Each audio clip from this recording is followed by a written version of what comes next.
ആയിട്ട് പോകുന്നത് module 1ന്റെ revision ആണ്. മൊഡ്യൂൾ 1 നമുക്ക് അറിയാം, നമുക്ക് മോൾ കോൺസെപ്റ്റ്, അറ്റോമിക് സ്ട്രക്ചർ, പിന്നെ ഇക്വിലിബ്രിയം, സർഫസ് കെമിസ്ട്രി, അങ്ങനെ കുറച്ച് കാര്യങ്ങളാണ് വരുന്നത്.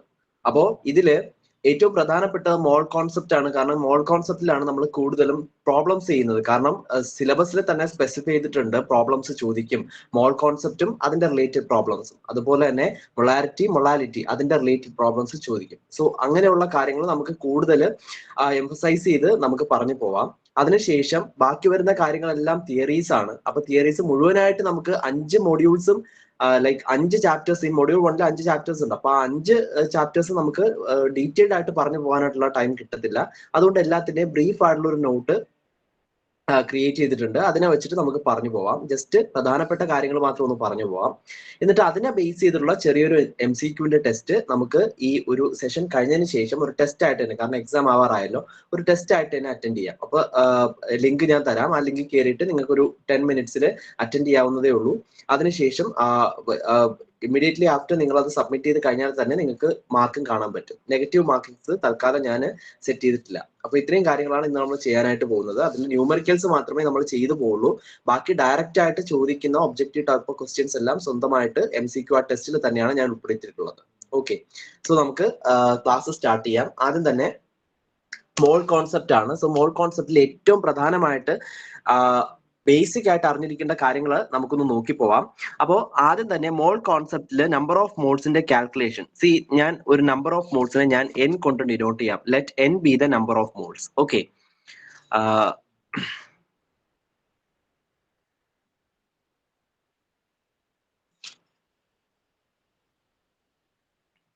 Yes, let n B the number of moles. Number of moles n ആണെങ്കിൽ അത് കണ്ടുപിടിക്കാനായിട്ട് പല മെത്തേഡ്സ് ഉണ്ട്. അപ്പൊ അതെല്ലാം നമ്മൾ അറിഞ്ഞിരിക്കണം. അപ്പൊ നമുക്ക് എന്താണ് ക്വസ്റ്റ്യനിൽ തന്നിരിക്കുന്നത്? ഇപ്പൊ സപ്പോസ് ക്വസ്റ്റ്യനിൽ തന്നിരിക്കുന്നത് നമുക്ക് മാസ് ആണെങ്കിൽ ആ തന്നിരിക്കുന്ന ഗിവൺ മാസിനെ നമ്മൾ എന്ത് ചെയ്താൽ മതി? നമ്പർ ഓഫ് മോൾസ് കണ്ടുപിടിക്കാനായിട്ട് തന്നിരിക്കുന്ന ഗിവൺ മാസിനെ നമ്മൾ GMM, ഗ്രാം മോളിക്കുലാർ മാസ് എന്നാണ് പറയുന്നത്. അങ്ങനെ പഠിക്കാം, അല്ലെങ്കിൽ മോളിക്കുലാർ മാസ്, രണ്ടും പറയാം. Okay, molecular mass. Molecular mass ആണ് എടുക്കുന്നതെങ്കിൽ അത് ഗ്രാമിലായിരിക്കണം. ആ ഗ്രാമിൽ മോളിക്കുലാർ മാസ് എടുക്കുന്നതിന് തന്നെയാണ് ഗ്രാം മോളിക്കുലാർ മാസ് എന്ന് പറയുന്നത്. അതാണ് first equation. So if mass is given, mass തന്നിട്ടുണ്ടെങ്കിൽ നമ്മൾ കണ്ടുപിടിക്കേണ്ടത് തന്നിരിക്കുന്ന മാസിനെ GMM, ഗ്രാം മോളിക്കുലാർ മാസ് വെച്ച് ഡിവൈഡ് ചെയ്താൽ മതി. അപ്പൊ ഗ്രാം മോളിക്കുലാർ മാസ് എന്താണെന്ന് ഇനിയും ഡൗട്ട് ഉള്ളവർക്ക് നമുക്ക് H2O വെച്ചിട്ടുള്ള എക്സാമ്പിൾ നോക്കാം. H2O വാട്ടർ എടുക്കുകയാണെങ്കിൽ അതിൽ 2 ഹൈഡ്രജൻ ഉണ്ട്. സോ ഹൈഡ്രജനിൽ ഒരു ഹൈഡ്രജന്റെ അറ്റോമിക് മാസ് 1 ആണ്. അങ്ങനെ 2 ഹൈഡ്രജൻ ഉണ്ട്, പ്ലസ് ഒരു ഓക്സിജന്റെ അറ്റോമിക് മാസ് 16 ആണ്. സോ 2 + 16 = 18 എന്ന് കിട്ടും. 18 യൂണിഫൈഡ് മാസ് എന്നാ കിട്ടുന്നത്. അതിന് നമുക്ക് ഗ്രാമിൽ പറഞ്ഞാൽ ഗ്രാം അറ്റോമിക് മാസ് ആയി. അപ്പൊ തന്നിരിക്കുന്ന മാസിനെ മോളാർ മാസ് വെച്ച് ഡിവൈഡ് ചെയ്താൽ നമുക്ക് നമ്പർ ഓഫ് മോൾസ് കിട്ടും. ഇനി നമുക്ക് വോളിയം ആണ് തന്നിട്ടുള്ളതെങ്കിൽ നമ്പർ ഓഫ് മോൾസ് കണ്ടുപിടിക്കാനുള്ള ഇക്വേഷൻ, ഗിവൺ വോളിയത്തിനെ, നമുക്ക് തന്നിട്ടുള്ള വോളിയം എത്രയാണോ അതിനെ 22.4 ലിറ്റർ കൊണ്ട് ഡിവൈഡ് ചെയ്താൽ മതി. Where 22.4 litre is known as the molar volume. അത് മോളാർ വോളിയം എന്നാണ് അറിയപ്പെടുന്നത്. ഈ മോളാർ വോളിയം എടുക്കുമ്പോൾ ഒരു കാര്യം പ്രത്യേകം ശ്രദ്ധിക്കണം. ആ ഒരു ഗ്യാസിന് മാത്രമേ നമുക്ക് ഇങ്ങനെ ചെയ്യാൻ പറ്റൂ, ലിക്വിഡ്സിനെ ചെയ്യാൻ പറ്റില്ല. അത് ഇമ്പോർട്ടന്റ് ആണ്. സോ അത് ഞാൻ ബ്രാക്കറ്റിൽ ഒന്ന് മെൻഷൻ ചെയ്തേക്കാം. ഗ്യാസ് മാത്രമേ നമുക്ക് എടുക്കാൻ പറ്റുള്ളൂ. ആ ഗ്യാസ് എന്തായിരിക്കണം? STPയിലായിരിക്കണം. അതും വളരെ ഇമ്പോർട്ടന്റ് ആണ്. STP means standard condition of temperature and pressure. Okay, so ഇതാണ് അടുത്തത് ശ്രദ്ധിക്കേണ്ടത്. അപ്പോൾ 2 ഇക്വേഷൻ പഠിച്ചു. മാസ് തന്നിട്ടുണ്ടെങ്കിൽ അതിനെ GMM കൊണ്ട് ഡിവൈഡ് ചെയ്താൽ നമ്പർ ഓഫ് മോൾസ് ആയി. അപ്പൊ നമുക്ക് ചിലപ്പോൾ ക്വസ്റ്റ്യൻ ചോദിക്കുന്നത് ഇങ്ങനെയായിരിക്കും. നമ്പർ ഓഫ് മോൾസും തന്നിരിക്കും, മോളാർ മാസ് നമുക്ക് അറിയായിരിക്കും. നമുക്ക് എത്ര മാസാണ് തന്നിട്ടുള്ളത് എന്ന് കണ്ടുപിടിക്കണം. അങ്ങനെ ക്വസ്റ്റ്യൻസ്, ന്യൂമറിക്കൽസ് ഞാൻ ഇൻക്ലൂഡ് ചെയ്തിട്ടുണ്ട്. അത് ചെയ്ത് നോക്കുമ്പോഴത്തേക്ക് നമുക്ക് മനസ്സിലാവും. ഓക്കെ ആണല്ലോ? സോ ഇതാണ് നെക്സ്റ്റ് പാർട്ട്. ഇനി അടുത്തത് വരുന്നത് അപ്പോൾ വോളിയം വെച്ചിട്ടുള്ള കാൽക്കുലേഷനുമായി, മോളാർ വോളിയം എന്താണ്, അങ്ങനെയുള്ള കാര്യങ്ങളെല്ലാം ആയി. നെക്സ്റ്റ് നമ്പർ ഓഫ് മോൾസ് കണ്ടുപിടിക്കാനായിട്ട് ഈ ഇക്വേഷൻ നമുക്ക് റെയർലിയേ ചോദിക്കാറുള്ളൂ. എന്നാലും അതിലുള്ള ഒരു ക്വസ്റ്റ്യൻ ഞാൻ ഇത് ഇൻക്ലൂഡ് ചെയ്തിട്ടുണ്ട്. നമ്പർ ഓഫ് മോൾസ് കണ്ടുപിടിക്കാനുള്ള മറ്റൊരു ഇക്വേഷൻ ആണ്, നമ്പർ ഓഫ് മോളിക്യൂൾസ് തന്നിട്ടുണ്ടെങ്കിൽ നമ്പർ ഓഫ് മോളിക്യൂൾസ് മോളിക്യൂൾസ് തന്നിട്ടുണ്ടെങ്കിൽ അതിനെ അവോഗാഡ്രോ നമ്പർ Na കൊണ്ട് ഡിവൈഡ് ചെയ്താൽ നമുക്ക് എന്ത് കിട്ടും? നമ്പർ ഓഫ് മോൾസ് കിട്ടും. Where Na is Avogadro number and its value is 6.022 into 10⁻23. ഇതാണ് അവോഗാഡ്രോ നമ്പറിന്റെ വാല്യൂ. സോ ഈ ഒരു വാല്യൂ കൊണ്ട് ഡിവൈഡ് ചെയ്താൽ നമുക്ക് എന്ത് കിട്ടും? നമ്പർ ഓഫ് മോളിക്യൂൾസ് കിട്ടും. അപ്പോൾ ഒരു കാര്യം നമ്മൾ പ്രത്യേകം ശ്രദ്ധിക്കേണ്ടത് എന്താണെന്ന് വെച്ചിട്ടുണ്ടെങ്കിൽ, ഈ ഏതൊരു കോമ്പൗണ്ട് ആയാലും നമ്മൾ 6.022 into 10⁻23 പാർട്ടിക്കിൾസ്, അതായത് അവോഗാഡ്രോ നമ്പർ ഓഫ് പാർട്ടിക്കിൾസ് ഉണ്ടെങ്കിൽ അതിനെയാണ് നമ്മൾ 1 മോൾ എന്ന് പറയാ. സോ ഒരു മോൾ എന്ന് പറഞ്ഞാൽ അവോഗാഡ്രോ നമ്പർ ഓഫ് പാർട്ടിക്കിൾസ് ഉണ്ടെങ്കിൽ ആ ഒരു യൂണിറ്റിനെ കളക്റ്റീവായിട്ട് നമ്മൾ വിളിക്കുന്ന പേരാണെന്ത്? 1 മോൾ എന്ന് പറയുന്നത്. അപ്പൊ 1 മോൾ എന്ന് പറയുന്നത് ഒരു സ്റ്റാൻഡേർഡ് യൂണിറ്റ് ആണ്. ഓക്കെ, സോ ഇത്രയും കാര്യങ്ങളാണ് ആ മോൾസ് വെച്ചിട്ടുള്ള കാൽക്കുലേഷനിൽ മനസ്സിലാക്കേണ്ടത്. ഓക്കെ ആണല്ലോ. ഇനി നമുക്ക് അതിൽ രണ്ട് കാര്യങ്ങൾ കൂടെ ഉള്ളൂ. എന്താണ് മൊളാരിറ്റി, അതുപോലെ എന്താണ് മൊളാലിറ്റി. ഈ 2 കാര്യങ്ങളും കൂടെ നമുക്കൊന്ന് നോക്കാം. അപ്പൊ ഇനി നമ്മൾ ചെക്ക് ചെയ്യാൻ പോകുന്നത് മൊളാലിറ്റി ആണ്. അല്ലെങ്കിൽ മൊളാരിറ്റി ആദ്യം ചെയ്യാം. Okay, molarity. അപ്പോൾ മൊളാരിറ്റിയുടെ ഡെഫിനിഷനും അത് വെച്ചിട്ടുള്ള റിലേറ്റഡ് കാൽക്കുലേഷനും ചെയ്യാനാണ് നമുക്ക് സിലബസിലുള്ളത്. അപ്പൊ നമ്മൾ ഇക്വേഷൻ മാത്രം പഠിച്ചാൽ മതി. ഇക്വേഷൻ എന്ന് പറയുന്നത് മൊളാരിറ്റി നമുക്ക് ക്യാപിറ്റൽ M കൊണ്ട് ഡിനോട്ട് ചെയ്യാം. ക്യാപിറ്റൽ M ആണെങ്കിൽ the molarity the equation is given as capital M is equal to what? Number of moles, അതിനെ N എന്ന് ഡിനോട്ട് ചെയ്യാം, divided by volume of solution in litre, V litre. ഇവിടെ V ലിറ്ററിൽ volume of solution ആണ്, ആ സൊല്യൂഷന്റെ total volume ആണ്, അത് important ആണ്. സോ ഇത് മാത്രം പഠിച്ചാൽ മതി. ഇതിൽ നിന്ന് ഡെഫിനിഷൻ നമുക്ക് പറയാൻ പറ്റും. അപ്പൊ മൊളാരിറ്റി ഇത് തന്നെയാണ് ഡെഫിനിഷൻ. മൊളാരിറ്റി എന്ന് വെച്ചിട്ടുണ്ടെങ്കിൽ the number of moles of solute in 1 liter of solution, അതാണ് ഡെഫിനിഷൻ എന്ന് പറയുന്നത്. ആ വോളിയം യൂണിറ്റി ആയാൽ നമ്പർ ഓഫ് മോൾസ് തന്നെയായിരിക്കും മൊളാരിറ്റി എന്ന് പറയുന്നത്. അപ്പോ അങ്ങനെയാണ് നമ്മൾ പറയുന്നത് the number of moles of solute in 1 litre of solution ആണ് എന്ത്? മൊളാരിറ്റി എന്ന് പറയുന്നത്. ഓക്കെ ആണല്ലോ. സോ ഇതാണ് മൊളാരിറ്റി കണ്ടുപിടിക്കാനുള്ള ഇക്വേഷൻ. അവിടെ സൊല്യൂഷൻ ആണ് വളരെ ഇമ്പോർട്ടന്റ് ആണത്. ഇനി നെക്സ്റ്റ് മൊളാലിറ്റി ആണ്. മൊളാലിറ്റി കണ്ടുപിടിക്കാനുള്ള ഇക്വേഷൻ, മൊളാലിറ്റി നമ്മൾ സ്മോൾ m കൊണ്ടാണ് ഡിനോട്ട് ചെയ്യുക. അതിലും നമ്പർ ഓഫ് മോൾസ് തന്നെയാണ് ന്യൂമറേറ്ററിൽ വരുന്നത്, പക്ഷേ ഡിനോമിനേറ്ററിൽ മാസ് ഓഫ് സോൾവെന്റ് ആണ്. Mass of solvent in kilogram, വളരെ ഇമ്പോർട്ടന്റ് ആണ്. സോ ഇവിടെ സൊല്യൂഷൻ ആണെങ്കിൽ ഇവിടെ സോൾവെന്റ് ആണ്, അതാണ് വ്യത്യാസം. ഓക്കെ, രണ്ടും മാസ് ഓഫ് സൊല്യൂഷൻ അല്ലെങ്കിൽ വോളിയം ഓഫ് സൊല്യൂഷൻ എന്ന് പറയരുത്. ഒന്ന് വോളിയം ഓഫ് സൊല്യൂഷനും മറ്റൊന്ന് മാസ് ഓഫ് സോൾവെന്റും ആണ്. സോൾവെന്റ് മീൻസ് ഏതാണോ നമ്മൾ ലയിപ്പിക്കാനായിട്ട്, ആ ഡിസോൾവ് ചെയ്യാനായിട്ട് എടുക്കുന്നത് അതിന്റെ മാസ് മാത്രം, അതാണ് മാസ് ഓഫ് സോൾവെന്റ് എന്ന് പറയുന്നത്. ഓക്കെ ആണല്ലോ. സോ ഇത്രയും കാര്യങ്ങളാണ് പ്രധാനമായിട്ടും ആ ഫസ്റ്റ് പാർട്ടിൽ നമുക്ക് പഠിക്കാനായിട്ട് ഇക്വേഷൻസ് ആയിട്ടുള്ളത്. സോ ഇതിനെ ബേസ് ചെയ്തിട്ട് നമുക്ക് ഒരുപാട് ക്വസ്റ്റ്യൻ ചോദിക്കാം. നമുക്ക് ന്യൂമറിക്കൽസും അല്ലാത്തതും ചോദിക്കാം. സോ ഞാൻ ഇവിടെ ഫോക്കസ് ചെയ്യുന്ന ന്യൂമറിക്കൽ ക്വസ്റ്റ്യൻസ് മാത്രമേ ഉള്ളൂ. കാരണം അല്ലാത്ത ക്വസ്റ്റ്യൻസ് നമ്മൾ ഒരുപാട് ഡിസ്കസ് ചെയ്തിട്ടുണ്ട്. ഇത് ചാപ്റ്റർ പഠിച്ച സമയത്ത് നമ്മൾ ഡിസ്കസ് ചെയ്തിട്ടുണ്ട്. അല്ലാതെ മൾട്ടിപ്പിൾ ചോയ്സ് ക്വസ്റ്റ്യൻസ് ആയിട്ട് നിങ്ങൾക്ക് മെറ്റീരിയൽസ് ലഭിക്കും. അതുപോലെ മോക്ക് ടെസ്റ്റിലും ഇൻക്ലൂഡഡ് ആയിരിക്കും. അപ്പോൾ അതെല്ലാം നിങ്ങൾക്ക് ഡയറക്റ്റ് ക്വസ്റ്റ്യൻസ് ചെയ്യാനായിട്ട് പറ്റും. അതുകൊണ്ട് തൽക്കാലം ഡയറക്റ്റ് ക്വസ്റ്റ്യൻസ് സ്കിപ്പ് ചെയ്തിട്ട് ഞാൻ ഇവിടെ എക്സാം പോയിന്റ് ഓഫ് വ്യൂവിലുള്ള ന്യൂമറിക്കൽസ് മാത്രമേ നമ്മളിപ്പോൾ ചെയ്യുന്നുള്ളൂ. സോ ഓരോ ക്വസ്റ്റ്യൻ ആയിട്ട് നോക്കാം.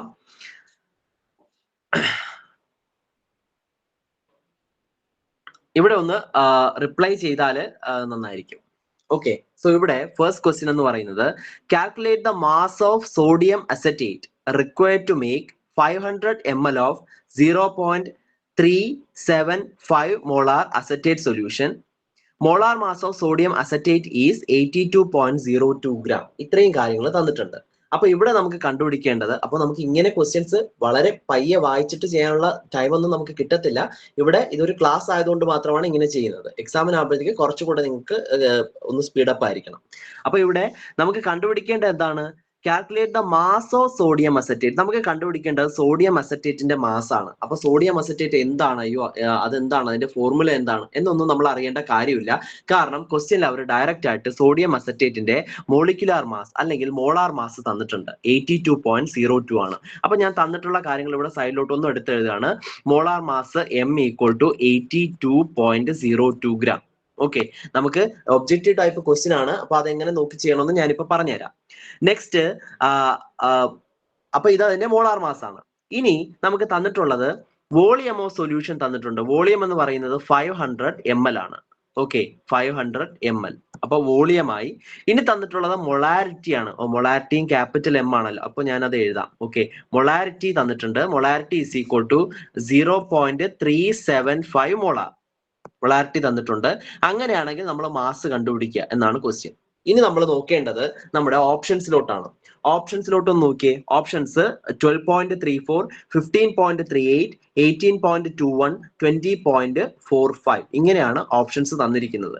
ഇവിടെ വളരെ ക്ലോസ് ആയിട്ട്, അതായത് 15 അടുത്ത് 14 അല്ലെങ്കിൽ 12ന്റെ അടുത്തുള്ള 13, അങ്ങനെ വളരെ ക്ലോസ് ആയിട്ടുള്ള നമ്പേഴ്സ് ഇല്ല. നമ്പേഴ്സ് ഈ ഒരു ആൻസേഴ്സ് തമ്മിൽ കാര്യമായിട്ടുള്ള ഡിഫറൻസ് ഉണ്ട്. ഒരു രണ്ടിൽ കൂടുതൽ ഡിഫറൻസ് എന്തായാലും എല്ലാം തമ്മിൽ കാണും. അതുകൊണ്ട് നമ്മൾ എന്ത് ചെയ്താൽ മതി, നമ്മൾ ഈ എക്സാക്ട് ഈ പോയിന്റ്സ് ഒന്നും എടുക്കേണ്ട കാര്യമില്ല, നമ്മൾ ഏകദേശം വാല്യൂസ് ഒക്കെ എടുത്ത് ചെയ്താൽ മതി. ഓക്കെ ആണല്ലോ? ഓക്കെ, ഇനി നമുക്ക് ഇത് എങ്ങനെ സോൾവ് ചെയ്യാം എന്ന് നമുക്കൊന്ന് നോക്കാം. സോ ഇത്രയും വാല്യൂസ് വെച്ചിട്ട് നമ്മൾ ഇത് സോൾവ് ചെയ്യാനായിട്ട് പോവാണ്. സോ ഇവിടെ ശ്രദ്ധിച്ചോളൂ. ഇവിടെ മൊളാരിറ്റി തന്നിട്ടുണ്ട് 0.375 മോളാർ ആണ്. അങ്ങനെയാണല്ലോ. അപ്പൊ മൊളാരിറ്റിയുടെ ഇക്വേഷൻ നമുക്കിപ്പോ അറിയാം. എന്താണ്? Number of moles divided by volume of solution in litre ആണ്. അപ്പൊ ഞാൻ number of moles n divided by volume of solution in litre equal to molarity. അപ്പോ നമുക്ക് തന്നിട്ടുള്ള വാല്യൂസ് എന്തൊക്കെയാണ്? നമ്പർ ഓഫ് മോൾസ് നമുക്ക് അറിയില്ല. സോ നമ്പർ ഓഫ് മോൾസ് നമുക്ക് n എന്ന് തന്നെ കൊടുക്കാം. വോളിയം നമുക്കറിയാം 500 ml ആണ്.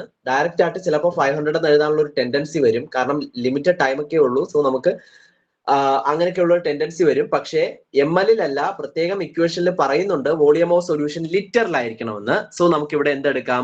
0.5 ലിറ്റർ. 500 ml എന്ന് പറയുമ്പോൾ 1/2 ലിറ്റർ അഥവാ 0.5 ലിറ്റർ ആണ്. So n divided by 0.5 equal to എന്താണ്? 0.375. ഓക്കെ, അങ്ങനെയാണെങ്കിൽ നമുക്ക് നമ്പർ ഓഫ് മോൾസ് ഇവിടെ നിന്ന് കാൽക്കുലേറ്റ് ചെയ്യാലോ. ഏതൊരു ഇക്വേഷൻ തന്നാലും നമ്പർ ഓഫ് മോൾസ് നമുക്ക് കിട്ടിക്കഴിഞ്ഞാൽ പിന്നെ കാര്യങ്ങളെല്ലാം വളരെ സ്മൂത്ത് ആണ്.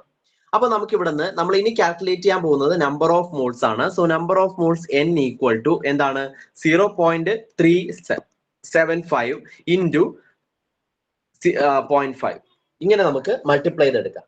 അതായത് 0.5 എന്ന് പറയുമ്പോഴത്തേക്ക് എന്താണ്? ഹാഫ് ആണ്. ഹാഫ് ആകുമ്പോഴത്തേക്ക് 375 ഹാഫ്. സോ ഒരിക്കലും നിങ്ങൾ ഇത് മൾട്ടിപ്ലൈ ചെയ്യാനൊന്നും പോകരുത്. നമുക്ക് നോക്കാം. 375ന്റെ പകുതി എത്രയാണ്? അപ്പൊ 300ന്റെ പകുതി എടുക്കുമ്പോഴത്തേക്ക് നമുക്ക് 150 വരും. 70യുടെ പകുതി എടുക്കുമ്പോഴത്തേക്ക് 35 വരും. 5യുടെ ഹാഫ് എടുക്കുമ്പോഴത്തേക്ക് 2.5 വരും. അപ്പോ 0.5 എന്ന് പറയുന്നത് ഹാഫ് ആണ്. അങ്ങനെയാണെങ്കിൽ നമുക്ക് ഇതിന്റെ ഹാഫ് എടുത്താൽ മതി. അപ്പൊ 150 പ്ലസ് 35 പ്ലസ് 2.5 എത്ര വരും? ഇതെല്ലാം കൂടെ ആഡ് ചെയ്യുമ്പോൾ 150, 30, 180 പ്ലസ് 7. അപ്പൊ 187.5 എന്ന് കിട്ടും. 187.5. ഓക്കെ, അപ്പോ ഡെസിമൽ എടുക്കുമ്പോഴത്തേക്ക് ഇവിടെ 0.375 ആണ്. സോ നമുക്ക് ഫൈനൽ ആൻസർ എത്ര കിട്ടും? 0.1875. 1875 ആണ്. 187 വരെ നമുക്ക് മതി. സോ ഇങ്ങനെ നമുക്ക് അതിന്റെ ആൻസർ കിട്ടി. So number of moles is equal to 0.1875. നമുക്ക് 0.18 ഒക്കെ മതി. So n is equal to 0.18 എന്ന് തന്നെ ഞാൻ എടുക്കാം. ഇത്ര വെച്ചോളൂ. ഓക്കെ, സോ നമുക്ക് നമ്പർ ഓഫ് മോൾസ് കിട്ടി. ഇത് ക്വിക്ക് ആയിട്ട് നമ്മൾ ചെയ്യേണ്ട കാൽക്കുലേഷൻസ് ആണ്. ഇനി നമ്പർ ഓഫ് മോൾസ് കിട്ടിക്കഴിഞ്ഞാൽ ഇനി എന്താ കണ്ടുപിടിക്കേണ്ടത്? നമ്മളോട് ചോദിച്ചിട്ടുള്ളത് എത്ര ഗ്രാം സോഡിയം അസറ്റേറ്റ് ആണ് അതിലുള്ളതെന്നാണ്. ഓക്കെ, സോ ഞാൻ ഇപ്പൊ നിങ്ങൾക്ക് പഠിപ്പിച്ച നമ്പർ ഓഫ് മോൾസിന്റെ ഇക്വേഷൻ എന്താ? നമ്പർ ഓഫ് മോൾസ് കണ്ടുപിടിക്കാൻ ഗിവൺ മാസിനെ എന്ത് ചെയ്താൽ മതി? മോളാർ മാസ് കൊണ്ട് ഡിവൈഡ് ചെയ്താൽ മതി. ഓക്കെ, അങ്ങനെ ഒരു ഇക്വേഷൻ ആണ് നമ്മൾ ആദ്യം പഠിച്ചത്. ഗിവൺ മാസിനെ മോളാർ മാസ് കൊണ്ട് ഡിവൈഡ് ചെയ്താൽ മതി. ഇവിടെ നമുക്ക് കാൽക്കുലേറ്റ് ചെയ്യേണ്ടത് ഗിവൺ മാസ് ആണല്ലോ. ഗിവൺ മാസ് കാൽക്കുലേറ്റ് ചെയ്യാനായിട്ട് ഈ മോളാർ മാസിനെ നമ്പർ ഓഫ് മോൾസ് കൊണ്ട് അപ്പോൾ മൾട്ടിപ്ലൈ ചെയ്താൽ മതി. ഇവിടെ ഡിനോമിനേറ്ററിലുള്ള മോളാർ മാസ് അപ്പുറത്ത് പോകുമ്പോൾ മൾട്ടിപ്ലിക്കേഷൻ ആവും. That means number of moles 0.18 into നമ്മുടെ ഇത് മോളാർ മാസ് എന്ന് പറയുമ്പോഴത്തേക്ക് 82.02 ആണ്. ഞാൻ ഇവിടെ 82 മാത്രമേ എടുക്കുന്നുള്ളൂ. ഓക്കെ, 82 മാത്രമേ എടുക്കുന്നുള്ളൂ. നമുക്ക് ഏകദേശം ഒരു വാല്യൂ മതിയല്ലോ. ഇനി നമുക്കൊന്ന് നോക്കാം. Like 1 second.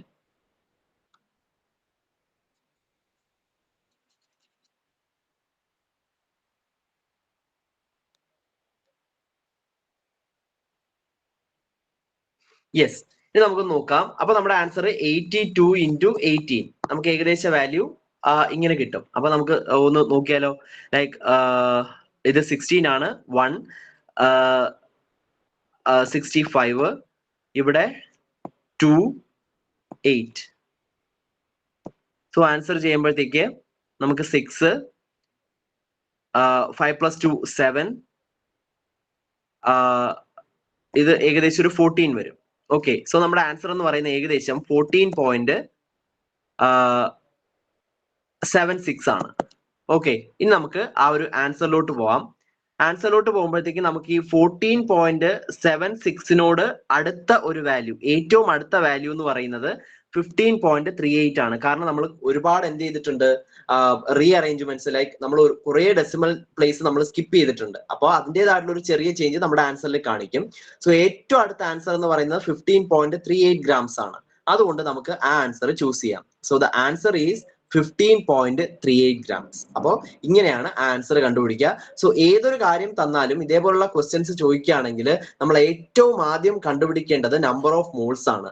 Number of moles കിട്ടിക്കഴിഞ്ഞാൽ ഇറ്റ്സ് ഹാഫ് ഡൺ എന്ന് വേണമെങ്കിൽ പറയാം. ഓക്കെ, അപ്പൊ നമ്പർ ഓഫ് മോൾസ് കണ്ടുപിടിക്കുക. അതിനുശേഷം എന്താണ്, ചിലപ്പോ ഇവിടെ വോളിയം ആയിരിക്കും കണ്ടുപിടിക്കാനുള്ളത് എങ്കിൽ ധൈര്യമായിട്ട് വോളിയം കണ്ടുപിടിക്കുക. ഓക്കെ, അങ്ങനെ ചെയ്യുക. സോ ഈ ക്വസ്റ്റ്യൻ ക്ലിയർ ആണല്ലോ. നെക്സ്റ്റ് ക്വസ്റ്റ്യനിലോട്ട് പോവാം. റിപ്ലൈ ചെയ്തോളൂ.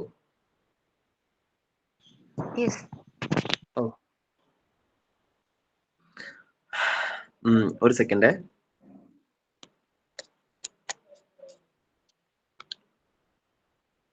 അപ്പൊ ഇത്രയും വലിയ ക്വസ്റ്റ്യൻസ് കണ്ടിട്ട് ബുദ്ധിമുട്ടാണെന്ന് വിചാരിക്കരുത്. കാരണം നമുക്ക് ഇത്തരത്തിലുള്ള 1-2 ക്വസ്റ്റ്യൻ ഒക്കെ വലിയ ന്യൂമറിക്കൽസ് ആണെങ്കിൽ കുറച്ച് ക്വസ്റ്റ്യൻസ് വലിയ ന്യൂമറിക്കൽസ് ആയിട്ട് കെമിസ്ട്രിയിൽ നിന്ന് ചോദിക്കാറുള്ളൂ.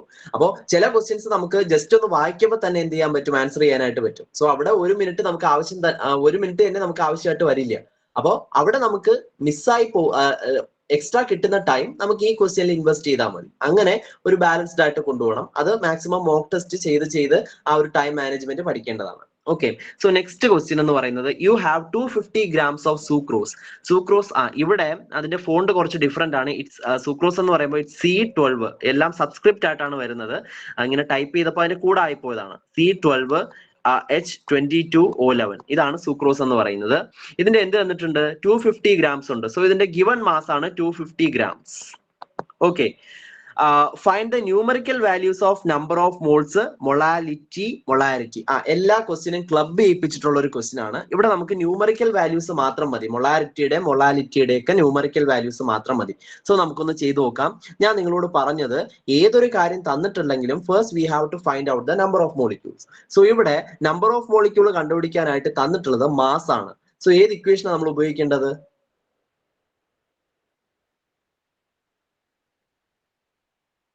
given mass by molar mass അല്ലേ? അതെ.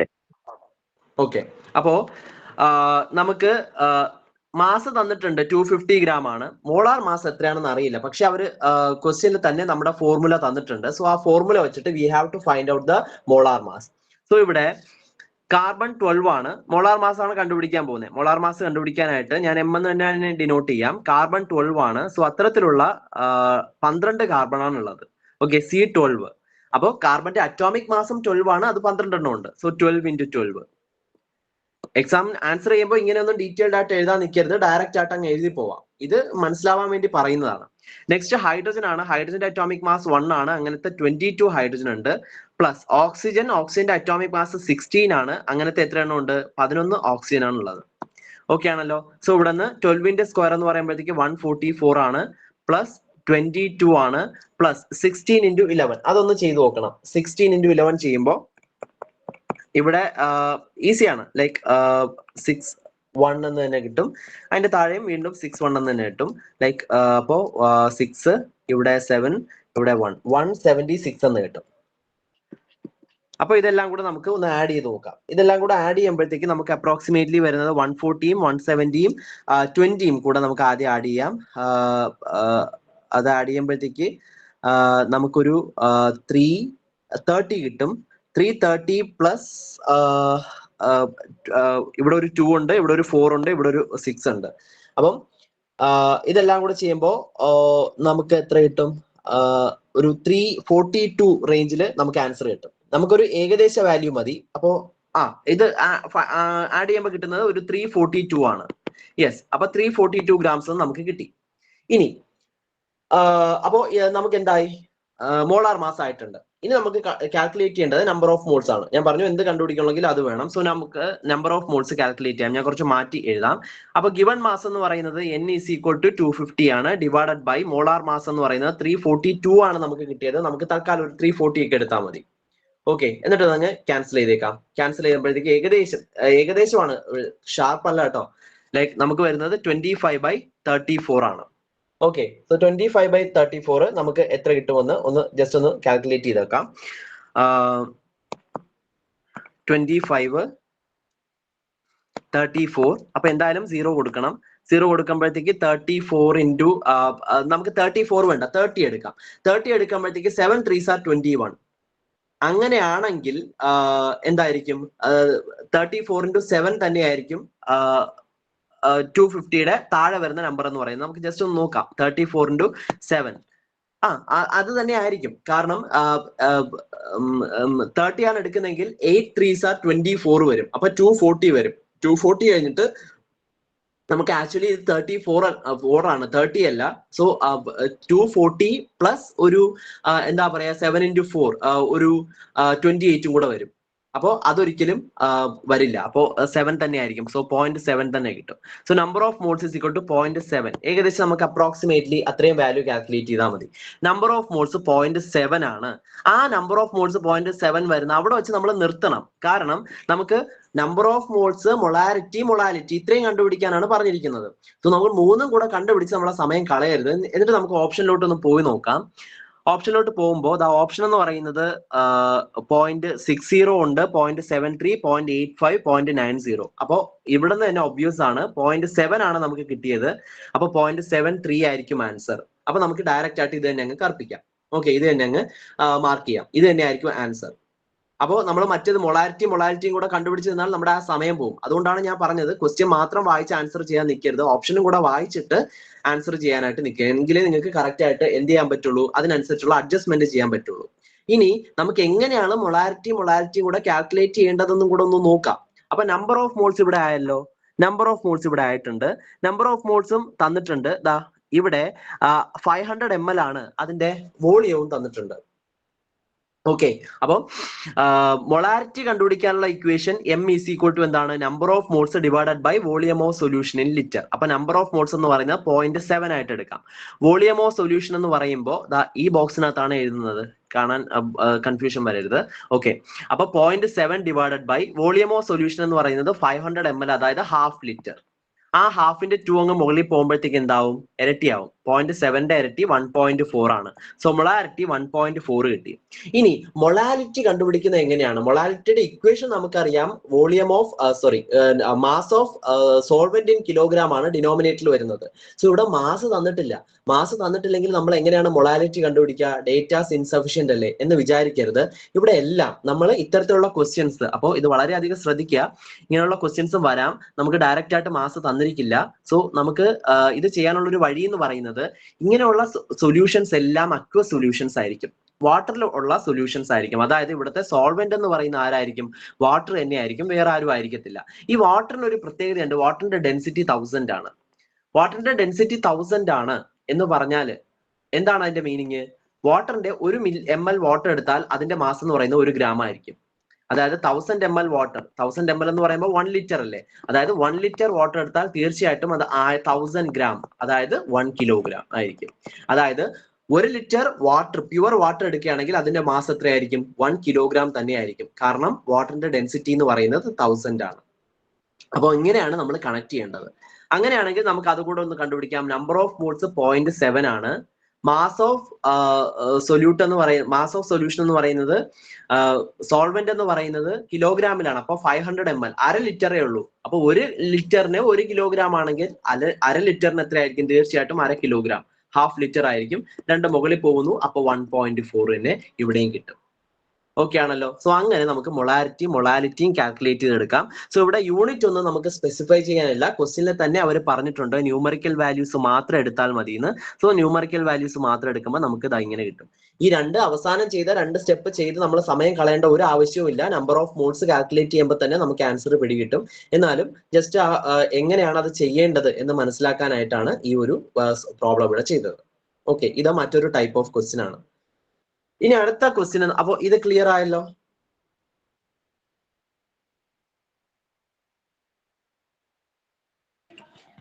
ക്ലിയർ ആയി. ഓക്കെ.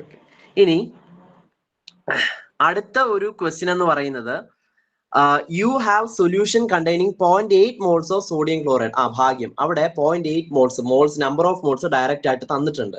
ഡയറക്റ്റ് ആയിട്ട് തന്നിട്ടില്ലെങ്കിൽ we have to find that. അതിനുള്ള 3 ഇക്വേഷൻ നിങ്ങൾക്ക് ഇപ്പോൾ അറിയാം. Sodium chloride in 2 litres of water. അപ്പോൾ 2 ലിറ്റർ വാട്ടർ ആണ് ഇവിടെ ഉള്ളത്. അങ്ങനെയാണെങ്കിൽ കണ്ടുപിടിക്കാനുള്ളത് find the numerical value of molarity and molality. മൊളാരിറ്റിയുടെയും വാല്യൂസ് ആണ് നമ്മൾ കണ്ടുപിടിക്കേണ്ടതായിട്ടുള്ളത്. അപ്പോൾ നമുക്ക് എന്താണ് മൊളാരിറ്റിയുടെ equation? M equal to number of moles divided by volume of solution in litre. അതായത് 0.8 ഡിവൈഡഡ് ബൈ 2 ലിറ്റർ. 0.8/2 എന്ന് പറയുന്നത് എത്രയായിരിക്കും? 0.4 ആയിരിക്കും. അപ്പൊ 0.4 ആദ്യം വരുന്ന ഒരു ഒറ്റ ആൻസറേ ഉള്ളൂ, സെക്കൻഡ് ഓപ്ഷൻ. അതുകൊണ്ട് നമുക്ക് സെക്കൻഡ് ഓപ്ഷൻ മാർക്ക് ചെയ്യാം. ഇനി നമുക്ക് മൊളാലിറ്റി കണ്ടുപിടിക്കാനുള്ള ഇക്വേഷൻ ആണ്. അപ്പോ ആർക്കെങ്കിലും ഒന്ന് പറയാമോ എത്രയായിരിക്കും volume of mass of solvent in kilogram എന്ന്? നമുക്ക് 2 ലിറ്റർ ആണ് ഉള്ളത്, സോൾവെന്റ് 2 ലിറ്റർ ആണ് ഉള്ളത്. അങ്ങനെയാണെങ്കിൽ mass of solvent in kilogram എത്രയാണെന്ന് ആർക്കെങ്കിലും ഒന്ന് പറയാമോ? 2 കിലോഗ്രാം. 2 കിലോഗ്രാം. കാരണം ഡെൻസിറ്റി, വാട്ടറിന്റെ ഡെൻസിറ്റി, ഇതൊരു അക്വ സൊല്യൂഷൻ ആയതുകൊണ്ട് മാത്രമാണ്. അക്വ സൊല്യൂഷൻ അല്ലെങ്കിൽ കാര്യം നടക്കില്ല. Just in case aqua solution അല്ല തന്നിരിക്കുന്നതെങ്കിൽ 99.9% അക്വ സൊല്യൂഷൻ തന്നെ ആയിരിക്കും. ഇൻ കേസ് അക്വ സൊല്യൂഷൻ അല്ലെങ്കിൽ അതിന്റെ ഡെൻസിറ്റി അവർ സ്പെസിഫൈ ചെയ്തിരിക്കും. Density is equal to mass by volume ആണെന്ന്, density rho equal to mass by volume ആണെന്ന് എല്ലാവർക്കും അറിയാം. ഈ ഇക്വേഷൻ ഉപയോഗിച്ചിട്ട് നമുക്ക് ഈസി ആയിട്ട് വോളിയം അല്ലെങ്കിൽ മാസ് കണ്ടുപിടിക്കാനായിട്ട് പറ്റും. ഒന്നുകിൽ മാസ് അല്ലെങ്കിൽ വോളിയം തന്നിരിക്കും അവര്. സോ ഡെൻസിറ്റിയും വോളിയം ഇതിൽ ഏതെങ്കിലും ഒന്നും ഉണ്ടെങ്കിൽ മൂന്നാമത്തെ വാല്യൂ നമുക്ക് ഈസി ആയിട്ട് കണ്ടുപിടിക്കാമല്ലോ. അങ്ങനെ തന്നിരിക്കും. കെറോസിനൊക്കെ ആണെങ്കിൽ 1 ലിറ്റർ എടുത്താൽ 1 കിലോ കാണത്തില്ല. അത് 800+ ഗ്രാംസേ അത് ഉണ്ടാവുള്ളൂ. അപ്പൊ ഇത് വാട്ടറിന്റെ മാത്രം പ്രത്യേകതയാണ്. സോ മൊളാലിറ്റി കാൽക്കുലേറ്റ് ചെയ്യാനായിട്ട് number of moles divided by mass of solution. അപ്പൊ അതും സെയിം ആണല്ലോ, 2 തന്നെയാണല്ലോ. അതായത് 0.8/2 ഇന്റെയും ന്യൂമറിക്കൽ വാല്യൂ 0.4 എന്ന് തന്നെ കിട്ടും. സോ സെക്കൻഡ് ഓപ്ഷൻ നമുക്ക് മാർക്ക് ചെയ്യാം. അധികം ടൈം വേസ്റ്റ് ചെയ്യുന്നില്ല, നമുക്ക് അടുത്ത ക്വസ്റ്റ്യനിലോട്ട് പോവാം. അടുത്ത ക്വസ്റ്റ്യൻ എന്ന് പറയുന്നത്, yes, you are provided with 88 grams of carbon dioxide at STP. So STP എന്ന് പറയുന്ന കണ്ടീഷൻ നമ്മൾ നേരത്തെ പറഞ്ഞതാണ്, standard condition of temperature and pressure. ചിലപ്പോൾ അത് എന്താണെന്ന് ചോദിക്കും. Standard condition of temperature and പ്രഷറിന്റെ ടെമ്പറേച്ചർ എന്ന് പറയുന്നത് ഇറ്റ് ഈസ് 273 കെൽവിൻ. 273 കെൽവിൻ ആണ്, അല്ലെങ്കിൽ 0 ഡിഗ്രി സെൽഷ്യസ്. ഇനി ആ പ്രഷർ എന്ന് പറയുന്നത് 1 ATM, ഒരു ATM പ്രഷർ. ഇതാണ് ആ ഒരു പ്രഷർ കണ്ടീഷൻ എന്ന് പറയുന്നത്. STP എന്ന് പറയുമ്പോൾ ആ കണ്ടീഷൻ കൂടെ നമ്മൾ അറിഞ്ഞിരിക്കണം, ആ വാല്യൂസ് അറിഞ്ഞിരിക്കണം. 273 കെൽവിനും 1 ATM പ്രഷറും ആണെങ്കിൽ ആ ഒരു കണ്ടീഷനെയാണ് standard condition of temperature and pressure അഥവാ STP എന്ന് പറയുന്നത്. ഓക്കെ, അപ്പൊ ഇവിടെ നമ്മൾക്ക് തന്നിട്ടുള്ളത് 88 grams of carbon dye oxide ആണ്. അപ്പോൾ ഇനി STP എന്നൊക്കെ തന്നിട്ടുണ്ടെങ്കിലും ഇനി ഒരു കാര്യം ശ്രദ്ധിക്കേണ്ടത് ഗ്യാസ് ആണോ എന്നാണ്. ഗ്യാസ് ആണെങ്കിൽ മാത്രമേ ഈ ഒരു കാര്യം ആപ്ലിക്കബിൾ ആവുള്ളൂ. സോ കാർബൺ ഡൈ ഓക്സൈഡ് ആണ്, ഒബ്വിയസ് ആണ്, അതൊരു ഗ്യാസ് ആണ്. Calculate the volume of the gas. So we have to find the volume of this gas. അപ്പൊ എത്ര ഉണ്ടാവും, 88 എടുത്താൽ എത്ര ഉണ്ടാവും എന്ന് നമ്മൾ കണ്ടുപിടിക്കണം. സോ ഞാൻ പറഞ്ഞ ആ ഒരു കാര്യം തന്നെ മനസ്സിൽ വെച്ചോളൂ. എന്ത് കണ്ടുപിടിക്കാനായാലും first we have to find the number of moles.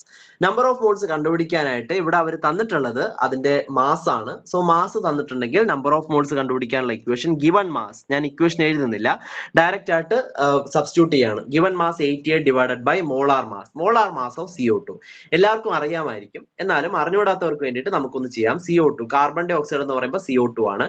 അതായത് ഒരു കാർബൺ 1 ഇൻറ്റു കാർബണിന്റെ അറ്റോമിക് മാസ് 12 പ്ലസ് ഒരു ഓക്സിജൻ എന്ന് പറയുമ്പോൾ 2 ഓക്സിജൻ, അതായത് ഒരു ഓക്സിജന്റെ 16 ആണ്.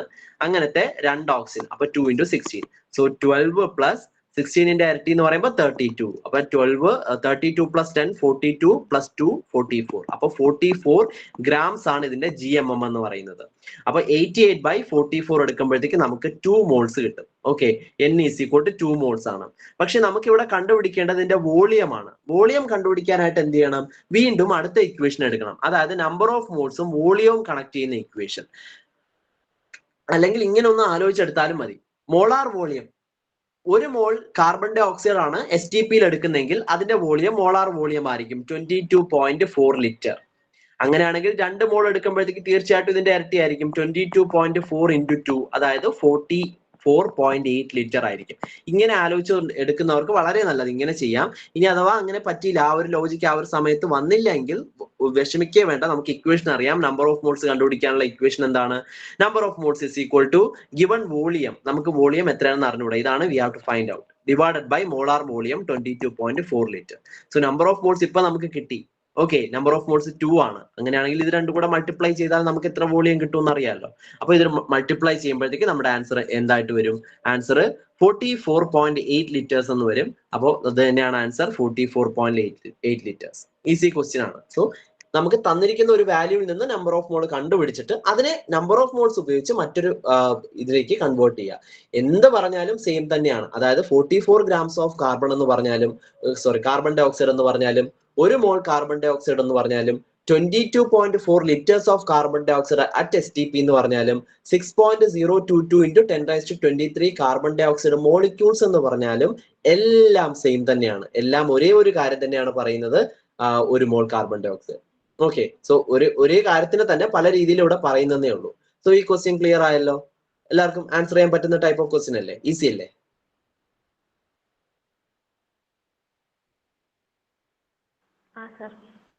ഓക്കെ, ഇനി നമുക്ക് അടുത്ത ഒരു ക്വസ്റ്റ്യനിലോട്ട് പോവാം. ജസ്റ്റ് ഒരു സെക്കൻഡ്.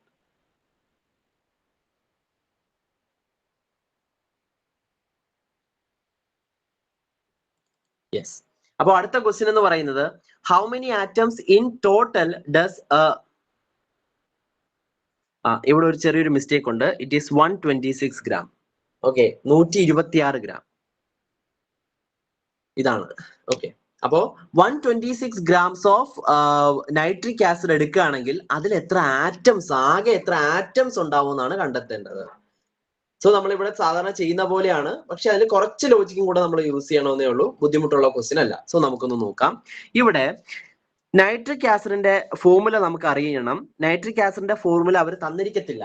കാരണം നൈട്രിക് ആസിഡിന്റെ ഫോർമുല നമ്മൾ ഇതിൽ ഇനോർഗാനിക് കെമിസ്ട്രിയിലെ നൈട്രിക് ആസിഡിന്റെ ഫോർമുലയും അത് വെച്ചിട്ടുള്ള കാര്യങ്ങളും എല്ലാം പഠിച്ചതാണ്. ഓക്കെ, അതുകൊണ്ട് നൈട്രിക് ആസിഡിന്റെ ഫോർമുല അവർ തീർച്ചയായിട്ടും തന്നിരിക്കില്ല. നൈട്രിക് ആസിഡ് എന്ന് പറയുന്നത് HNO3. ഓക്കെ, സോ ആദ്യം നമ്മൾ ഇത് 1 മോളിക്യൂൾ ഓഫ് HNO3 ആണ്. ഒരു മോളിക്യൂൾ HNO3 ആണ്. അതിനകത്ത് എത്ര ആറ്റം ഉണ്ട്? സി, ഒരു ഹൈഡ്രജൻ ആറ്റം, ഒരു nitrogen atom, plus 3 oxygen atom. So 1 + 1 + 3 മൊത്തം 5 ആറ്റം. 5 ആറ്റങ്ങൾ ചേരുമ്പോഴാണ് ഒരു മോളിക്യൂൾ HNO3 ആവുന്നത്. ഇതാണ് നമ്മുടെ ബേസിക് ആയിട്ടുള്ള ഐഡിയ, ഇതാണ്. ഓക്കെ, ഈ ഐഡിയ ഉണ്ടെങ്കിൽ നമുക്ക് ബാക്കിയൊന്നും പേടിക്കാനില്ല. നമുക്ക് കണ്ടുപിടിക്കേണ്ടത് how many atoms in total does a 126 gram sample of nitric acid will contain എന്നാണ്. സോ നമുക്ക് ഗിവൺ മാസ് തന്നിട്ടുണ്ട് 126 ആണ്. കണ്ണു അടച്ചുകൊണ്ട് നമ്മൾ ആദ്യം എന്ത് ചെയ്യുക? നമ്പർ ഓഫ് മോൾസ് കണ്ടുപിടിക്കുക. നമ്പർ ഓഫ് മോൾസ് കണ്ടുപിടിക്കാനായിട്ട് given mass 126 divided by molar mass നമുക്ക് അറിയണം. മോളാർ മാസ് നമുക്ക് പെട്ടെന്ന് കണ്ടുപിടിക്കാം. ഹൈഡ്രജന്റെ 1 പ്ലസ് നൈട്രജന്റെ 14 പ്ലസ് ഓക്സിജന്റെ 16 into 3. ഓക്കെ, അപ്പൊ 8 1 ആണ് 3, അപ്പൊ 48. ഓക്കെ ആണല്ലോ. അപ്പൊ 48ഉം 10ഉം 58 ആണ്. 58 പ്ലസ് 5 63. അപ്പൊ 63 grams ആണ് എന്ത് മോളാർ മാസ് ആയിട്ട് വരിക. അപ്പൊ 126 ഡിവൈഡഡ് ബൈ 63 കണ്ടാൽ തന്നെ അറിയാലോ. 60യുടെ ഇരട്ടിയാണ് 120, 3യുടെ ഇരട്ടിയാണ് 6. അതായത് ഇത് രണ്ടും കൂടെ ക്യാൻസൽ ചെയ്തിട്ട് ഇവിടെ 2 എന്ന് വരാം. Number of moles is equal to 2 ആണ്. 2 മോൾസ് ഉണ്ട്. ഓക്കെ, ഈ 2 മോൾസ് ആണെങ്കിൽ ഇനിയാണ് നമ്മൾ ശ്രദ്ധിക്കേണ്ടത്. 2 മോൾസ് ആണെങ്കിൽ ഇതിൽ എത്ര മോളിക്യൂൾസ് കാണും? അപ്പൊ നമ്പർ ഓഫ് മോൾസും വെച്ചിട്ടുള്ള റിലേഷൻ കൂടെ നമ്മളൊന്ന് നോക്കണം. നമ്പർ ഓഫ് മോൾസ് വെച്ചിട്ടുള്ള റിലേഷൻ എന്താണ്? N equal number of moles അല്ല, നമ്പർ ഓഫ് മോളിക്യൂൾസ്. അപ്പൊ N equal to number of molecules, ഞാൻ അതിന് ക്യാപിറ്റൽ N എന്ന് കൊടുക്കാം, എഴുതാൻ ടൈം ഇല്ലാത്തതുകൊണ്ടാണ്, ഡിവൈഡഡ് ബൈ അവോഗാഡ്രോ നമ്പർ എന്നാണ് നമ്മൾ ചാപ്റ്റർ തുടങ്ങിയ സമയത്ത് ആ ഇക്വേഷനിൽ കണ്ടത്. Number of molecule divided by Avogadro number Na. അപ്പൊ നമ്പർ ഓഫ് മോൾസ് എന്ന് പറയുന്നത് 2 ആണ്. അതായത് 2 is equal to number of molecule divided by Na. അപ്പോ ഈ HNO3 126 gram നൈട്രിക് ആസിഡ് നമ്മൾ എടുക്കുകയാണെങ്കിൽ ഇത് രണ്ടും കൂടെ മൾട്ടിപ്ലൈ ചെയ്യണം. അതിൽ എത്ര മോളിക്യൂൾസ് ഉണ്ടാവും? Number of molecule N equal to 2 into Avogadro number ഉണ്ടാവും. ഓക്കെ, 2 into Na ഉണ്ടാവും. Is equal to 2 Na. 2 Na molecules ഉണ്ടാവും. പക്ഷെ നമ്മുടെ ക്വസ്റ്റ്യൻ ഇതല്ല. ക്വസ്റ്റ്യൻ നമുക്ക് ടോട്ടൽ നമ്പർ ഓഫ് ആറ്റംസ് കണ്ടുപിടിക്കാനാണ്. അപ്പൊ ഒന്നും കൂടെ ശ്രദ്ധിക്കുക, ഇത് മോളിക്യൂൾസിന്റെ കാര്യമാണ്. അപ്പൊ നമുക്ക് കയ്യിലുള്ള മോളിക്യൂൾസിന്റെ എണ്ണം കിട്ടി. 2 into അവോഗാഡ്രോ നമ്പർ മോളിക്യൂൾസ് ഉണ്ട്. അങ്ങനെയാണെങ്കിൽ ഒരു മോളിക്യൂൾ എടുത്താൽ അതിനകത്ത് 5 ആറ്റം ഉണ്ട്. ഓക്കെ, ഒരു മോളിക്യൂൾ എടുക്കുകയാണെങ്കിൽ അതിനകത്ത് 5 ആറ്റം ഉണ്ട്. അങ്ങനെയാണെങ്കിൽ 2 into Avogadro number of molecules എടുക്കുകയാണെങ്കിൽ അതില് 5 ഇൻറ്റു 2Na ആറ്റംസ് ഉണ്ടാവും. 5 ഇൻറ്റു 2 എന്ന് പറയുന്നത് 10 ആണ്. അപ്പൊ 10 ഇൻറ്റു അവോഗാഡ്രോ നമ്പർ ആണ് നമ്മുടെ ആൻസർ. ദാ ഇവിടെ ഓപ്ഷൻ തന്നിട്ടുണ്ട്, ഓപ്ഷൻ സി ആണ്, മൂന്നാമത്തെ ഓപ്ഷൻ ആണ് 10 ഇൻറ്റു അവോഗാഡ്രോ നമ്പർ. ഇങ്ങനെയാണ് നമ്പർ ഓഫ് ആറ്റംസ് കണ്ടുപിടിക്കേണ്ടത്. ഓക്കെ, സോ ബാക്കിയുള്ള എല്ലാ ടൈപ്പ് ക്വസ്റ്റ്യൻസും നമ്മൾ പല രീതിക്കും മോക്ക് ടെസ്റ്റുകളായിട്ടും അല്ലെങ്കിൽ മറ്റുള്ള ക്വസ്റ്റ്യൻസ് ആയിട്ടും എല്ലാം നമ്മൾ ഡിസ്കസ് ചെയ്തിട്ടുണ്ട്. ഇനി അതില് പെടാത്ത കുറച്ച് ന്യൂമറിക്കൽസ് ആണ്. അപ്പൊ ഈ ന്യൂമറിക്കൽസ് ഒന്നും 5 അല്ലെങ്കിൽ 5-ൽ കൂടുതലൊന്നും ഇങ്ങനെ ചോദിക്കുമെന്നൊന്നും വിചാരിക്കരുത്. മാക്സിമം 1-2 ന്യൂമറിക്കൽ ആകെ കെമിസ്ട്രി സിലബസിൽ നിന്ന് ചോദിക്കാനുള്ള ന്യൂമറിക്കൽസ് ആണ് ഇതെല്ലാം. അപ്പോൾ ചിലപ്പോൾ അതിൽ നിന്ന് ഒരു ന്യൂമറിക്കൽ എന്തായാലും ഇതിന് സാധ്യതയുണ്ട്. കാരണം ഈ സിലബസ് നോക്കുകയാണെങ്കിൽ ഇക്വേഷൻസ് വരുന്ന പോർഷൻസ് എല്ലാം മിക്കതിന്നും എടുത്ത് കളഞ്ഞിട്ടുണ്ട്. ഇക്വേഷൻസ് ഇല്ലാത്ത തിയറിയാണ് മുഴുവനായിട്ട് കൊടുത്തിട്ടുള്ളത്. അപ്പൊ പ്രധാനമായിട്ടുള്ള ഇക്വേഷൻ വരുന്ന ഒരു പോർഷനാണിത്. സോ ഇതിൽ നിന്നും തീർച്ചയായിട്ടും ഒരു ന്യൂമറിക്കൽ ചോദിക്കാനുള്ള സാധ്യതയുണ്ട്. അതിങ്ങനെ ഇതുമായിട്ട് ബന്ധപ്പെട്ട് എന്തെങ്കിലും ആയിരിക്കും. സോ 1 മാർക്ക് തീർച്ചയായിട്ടും ഇതിൽ നിന്ന് കിട്ടും. അപ്പോൾ അത്രയും ഇമ്പോർട്ടൻസോടുകൂടെ തന്നെ പഠിക്കാം. കാരണം ന്യൂമറിക്കൽസ് ചോദിക്കാനായിട്ട് വേറെ അധികം, ഞാൻ ഫുൾ സിലബസ് നോക്കി, വേറെ അധികം സ്ഥലങ്ങളൊന്നും കൊടുത്തിട്ടില്ല. ഓർഗാനിക്കിലില്ല, ഇനോർഗാനിക് കെമിസ്ട്രിയിലും ഇല്ല. അപ്പോൾ ഇത് മാത്രമേ ഉള്ളൂ. അതുകൊണ്ട് കെമിസ്ട്രിയിലെ ന്യൂമറിക്കൽസ് ചോദിക്കാൻ സാധ്യത ഉണ്ടെങ്കിൽ അതിൽ ഒരു 50% ഓർ മോർ സാധ്യത ഇതിൽ നിന്ന് ചോദിക്കാൻ തന്നെയാണ്. അതുകൊണ്ടാണ് ഞാൻ ഇത്രയും ഇമ്പോർട്ടൻസ് ആയിട്ട് ഇത് പറഞ്ഞത്. ഓക്കെ ആണല്ലോ? സോ ലാസ്റ്റ് ക്വസ്റ്റ്യൻ ക്ലിയർ ആയില്ലേ?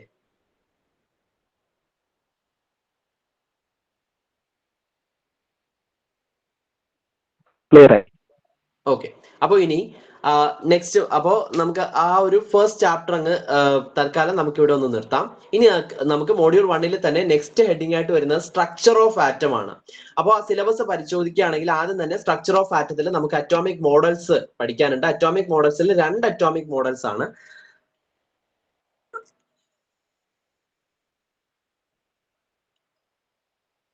യെസ്, 2 അറ്റോമിക് മോഡൽസ് ആണ് പഠിക്കാനുള്ളത്. ഒന്ന് റുദർഫോർഡിന്റെ അറ്റോമിക് മോഡലും മറ്റൊന്ന് ബോർ അറ്റോമിക് മോഡലും. വേറൊന്ന് തോംസൺ ഒന്നും നമ്മൾ പഠിക്കണ്ട. അപ്പൊ റുദർഫോർഡിന്റെ അറ്റോമിക് മോഡലിൽ പ്രധാനമായിട്ട് നമ്മൾ എക്സ്പെരിമെന്റ് അറിഞ്ഞിരിക്കണം. അതായത് ഗോൾഡ് ഫോയിൽ എക്സ്പെരിമെന്റും അതിന്റെ റിലേറ്റഡ് ആയിട്ടുള്ള ഒബ്സർവേഷൻസും കൺക്ലൂഷൻസും. ഗോൾഡ് ഫോയിൽ എക്സ്പെരിമെന്റ് അറിയാമല്ലോ. ഗോൾഡ് ഫോയിലൂടെ ആൽഫ റേ പാർട്ടിക്കിൾ കടത്തിവിട്ടു. ഈ ആൽഫ റേയുടെ ചാർജ് പോസിറ്റീവ് ആണ്.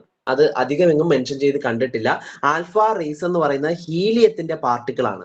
അതൊരു റേഡിയോ ആക്റ്റീവ് സബ്സ്റ്റൻസിൽ നിന്നും എമിറ്റ് ചെയ്യുന്ന പാർട്ടിക്കിൾ ആണ്, ഹീലിയത്തിന്റെ പാർട്ടിക്കിൾ ആണ്. ആ അതിന്റെ ചാർജ് എന്ന് പറയുന്നത് പ്ലസ് ആണ്. അതുകൊണ്ടാണ് ഈ ഗോൾഡ് ഫോയിൽ കൂടെ പാസ് ചെയ്തിരുന്ന സമയത്ത് ന്യൂക്ലിയസിന് അടുത്തെത്തുമ്പോൾ ഇത് ഡീവിയേഷൻ കാണിക്കുന്നത്. അപ്പൊ ആ ഒരു കാര്യം ഇമ്പോർട്ടന്റ് ആണ്. ബാക്കി എക്സ്പെരിമെന്റിൽ 3 ഒബ്സർവേഷൻസും ആ 3 ഒബ്സർവേഷനെ ബേസ് ചെയ്തിട്ടുള്ള 3 കൺക്ലൂഷൻസും ആണ് ഉള്ളത്. അത് പഠിച്ചു കഴിയുമ്പോൾ റുദർഫോർഡ് അറ്റോമിക് മോഡൽ കഴിഞ്ഞു. അത് കഴിഞ്ഞ് വീണ്ടും വരുന്നത് ബോർ ആറ്റം മോഡലാണ്. ബോർ ആറ്റം മോഡൽ എന്ന് പറയുമ്പോൾ നമ്മുടെ ഓർബിറ്റൽ കൺസെപ്റ്റും കാര്യങ്ങളും ഒക്കെയാണ് വരുന്നത്. അതായത് ഇലക്ട്രോൺസ് കറങ്ങുന്ന ഓർബിറ്റൽസ്, അതിന്റെ കാര്യം, സബ്ഷെല്ലുകൾ, അങ്ങനെ റിലേറ്റ് ചെയ്തിട്ടുള്ള കാര്യം. അവിടെ പ്രധാനമായിട്ട് ശ്രദ്ധിക്കേണ്ടത് orbital angular momentum. Orbital angular momentum അതിന്റെ കാര്യം പ്രത്യേകം ഒന്ന് ശ്രദ്ധിക്കുക. Okay, so MVR should be greater than or equal to h/2π എന്ന് പറയുന്ന ആ ഒരു റിലേഷൻ അത് പഠിക്കുക. ഓർബിറ്റൽ ആംഗുലാർ മൊമെന്റത്തിലെ ആ ഒരു റിലേഷൻ ഇമ്പോർട്ടന്റ് ആണ്. ചിലപ്പോൾ അതിൽ നിന്ന് ന്യൂമറിക്കൽസ് ചോദിക്കില്ല. ന്യൂമറിക്കൽസ് ചോദിക്കൊന്നും പേടിക്കണ്ട, അതിനെ ബേസ് ചെയ്തിട്ടുള്ള ക്വസ്റ്റ്യൻസ് ചോദിക്കാം. ഓക്കെ, അപ്പൊ അത്രയാണ് ബോർ ആറ്റം മോഡലിലുള്ളത്. അപ്പൊ ബോർ ആറ്റം മോഡലും അങ്ങനെയുള്ള കാര്യങ്ങളും എല്ലാം കഴിഞ്ഞു കഴിഞ്ഞാൽ പിന്നെ നമുക്ക് പ്രധാനമായിട്ട് വരുന്നത് ക്വാണ്ടം നമ്പർ ആണ്. ക്വാണ്ടം നമ്പർ എന്ന് പറയുമ്പോൾ principal quantum number, azimuthal quantum number, magnetic quantum number, spin quantum number. അപ്പൊ ജസ്റ്റ് ഞാനൊന്ന് പറഞ്ഞു തരാം. 4 ടൈപ്പ് ഓഫ് ക്വാണ്ടം നമ്പേഴ്സ് ആണുള്ളത്. അതിൽ പ്രിൻസിപ്പൽ ക്വാണ്ടം നമ്പർ n ആണ്. ഈ പ്രിൻസിപ്പൽ ക്വാണ്ടം നമ്പർ n എന്ന് പറയുന്നത് ഫോർ എക്സാമ്പിൾ 3s2. അതിൽ ഈ 3 ആണ് പ്രിൻസിപ്പൽ ക്വാണ്ടം നമ്പർ. അതായത് ഏത് ഷെല്ലിലാണ് ഇതിരിക്കുന്നത് എന്നാണ്. അപ്പൊ n=3 ആണെങ്കിൽ അതിന്റെ മീനിങ് എന്താണ്? K ഷെല്ലിലാണ്. അതൊക്കെ അറിയാമായിരിക്കും, ഡീറ്റെയിൽഡ് ആയിട്ടുള്ള നോട്ടും ഉണ്ട്. അപ്പോ n=1 ആണെങ്കിൽ K ഷെൽ, n=2 ആണെങ്കിൽ L ഷെൽ, n=3 ആണെങ്കിൽ M ഷെൽ, അങ്ങനെയാണ് പോകുന്നത് ബോർ ആറ്റം മോഡൽ പ്രകാരം. അപ്പൊ n=3 ആണെങ്കിൽ തീർച്ചയായിട്ടും അതിരിക്കുന്നത് M ഷെല്ലിലായിരിക്കും. അപ്പോൾ അങ്ങനെ ഏത് ഷെല്ലിലാണ് എന്ന് കണ്ടുപിടിക്കാനായിട്ടാണ് പ്രിൻസിപ്പൽ ക്വാണ്ടം നമ്പർ നമ്മൾ ഉപയോഗിക്കുന്നത്. പ്രിൻസിപ്പൽ ക്വാണ്ടം നമ്പർ കഴിഞ്ഞാൽ പിന്നെ നമുക്കുള്ളത് അസിമുത്തൽ ക്വാണ്ടം നമ്പർ ആണ്. ഓക്കെ, അപ്പൊ അസിമുത്തൽ ക്വാണ്ടം നമ്പറിൽ നമ്മൾ ഉപയോഗിക്കുന്ന എന്താണ്? The principal quantum number n ആണെങ്കിൽ അസിമുത്തൽ ക്വാണ്ടം നമ്പർ 0 മുതൽ n-1 വരെയുള്ള ഏത് നമ്പർ വേണോ ആവാം. അതായത് ഇവിടെ പ്രിൻസിപ്പൽ ക്വാണ്ടം നമ്പർ 3 ആണല്ലോ, അപ്പൊ അസിമുത്തൽ ക്വാണ്ടം നമ്പർ 0 ആവാം, 1 ആവാം, 2 ആവാം. ഓക്കെ, അപ്പൊ 3 വാല്യൂസ് ആണുള്ളത്. അതിൽ 0 എന്ന് പറഞ്ഞാൽ അതിന്റെ meaning S orbit, S subshell. 1 എന്ന് പറഞ്ഞാൽ അതിന്റെ മീനിങ് പി സബ്ഷെൽ. 2 എന്ന് പറഞ്ഞാൽ അതിന്റെ മീനിങ് ഡി സബ്ഷെൽ. അപ്പൊ ഇതാണ് ഏതാണ് സബ്ഷെൽ. അപ്പൊ മെയിൻ ഷെല്ല് പറഞ്ഞല്ലോ, പ്രിൻസിപ്പൽ ക്വാണ്ടം നമ്പർ വെച്ചിട്ട് നമ്മൾ മെയിൻ ഷെല്ല് പറഞ്ഞു. ഇനി അസിമുത്തൽ ക്വാണ്ടം നമ്പർ വെച്ചിട്ട് നമുക്ക് എന്ത് പറയാം? ഏത് സബ്ഷെല്ലിലാണ് ആ ഒരു ഇലക്ട്രോൺ ഉള്ളത്. ഇത് എന്തിനാണ് ഈ ക്വാണ്ടം നമ്പേഴ്സ് യൂസ് ചെയ്യുന്നത്? ക്വാണ്ടം നമ്പേഴ്സ് എന്ന് പറഞ്ഞാൽ ഇലക്ട്രോൺസിന്റെ ഒരു ഐഡന്റിറ്റി ആണ്. ഇലക്ട്രോൺസ് എവിടെയാണ് ഉള്ളതെന്ന് കറക്റ്റ് ആയിട്ട് പറഞ്ഞു തരും 4 ക്വാണ്ടം നമ്പേഴ്സും അറിയാമെങ്കിൽ.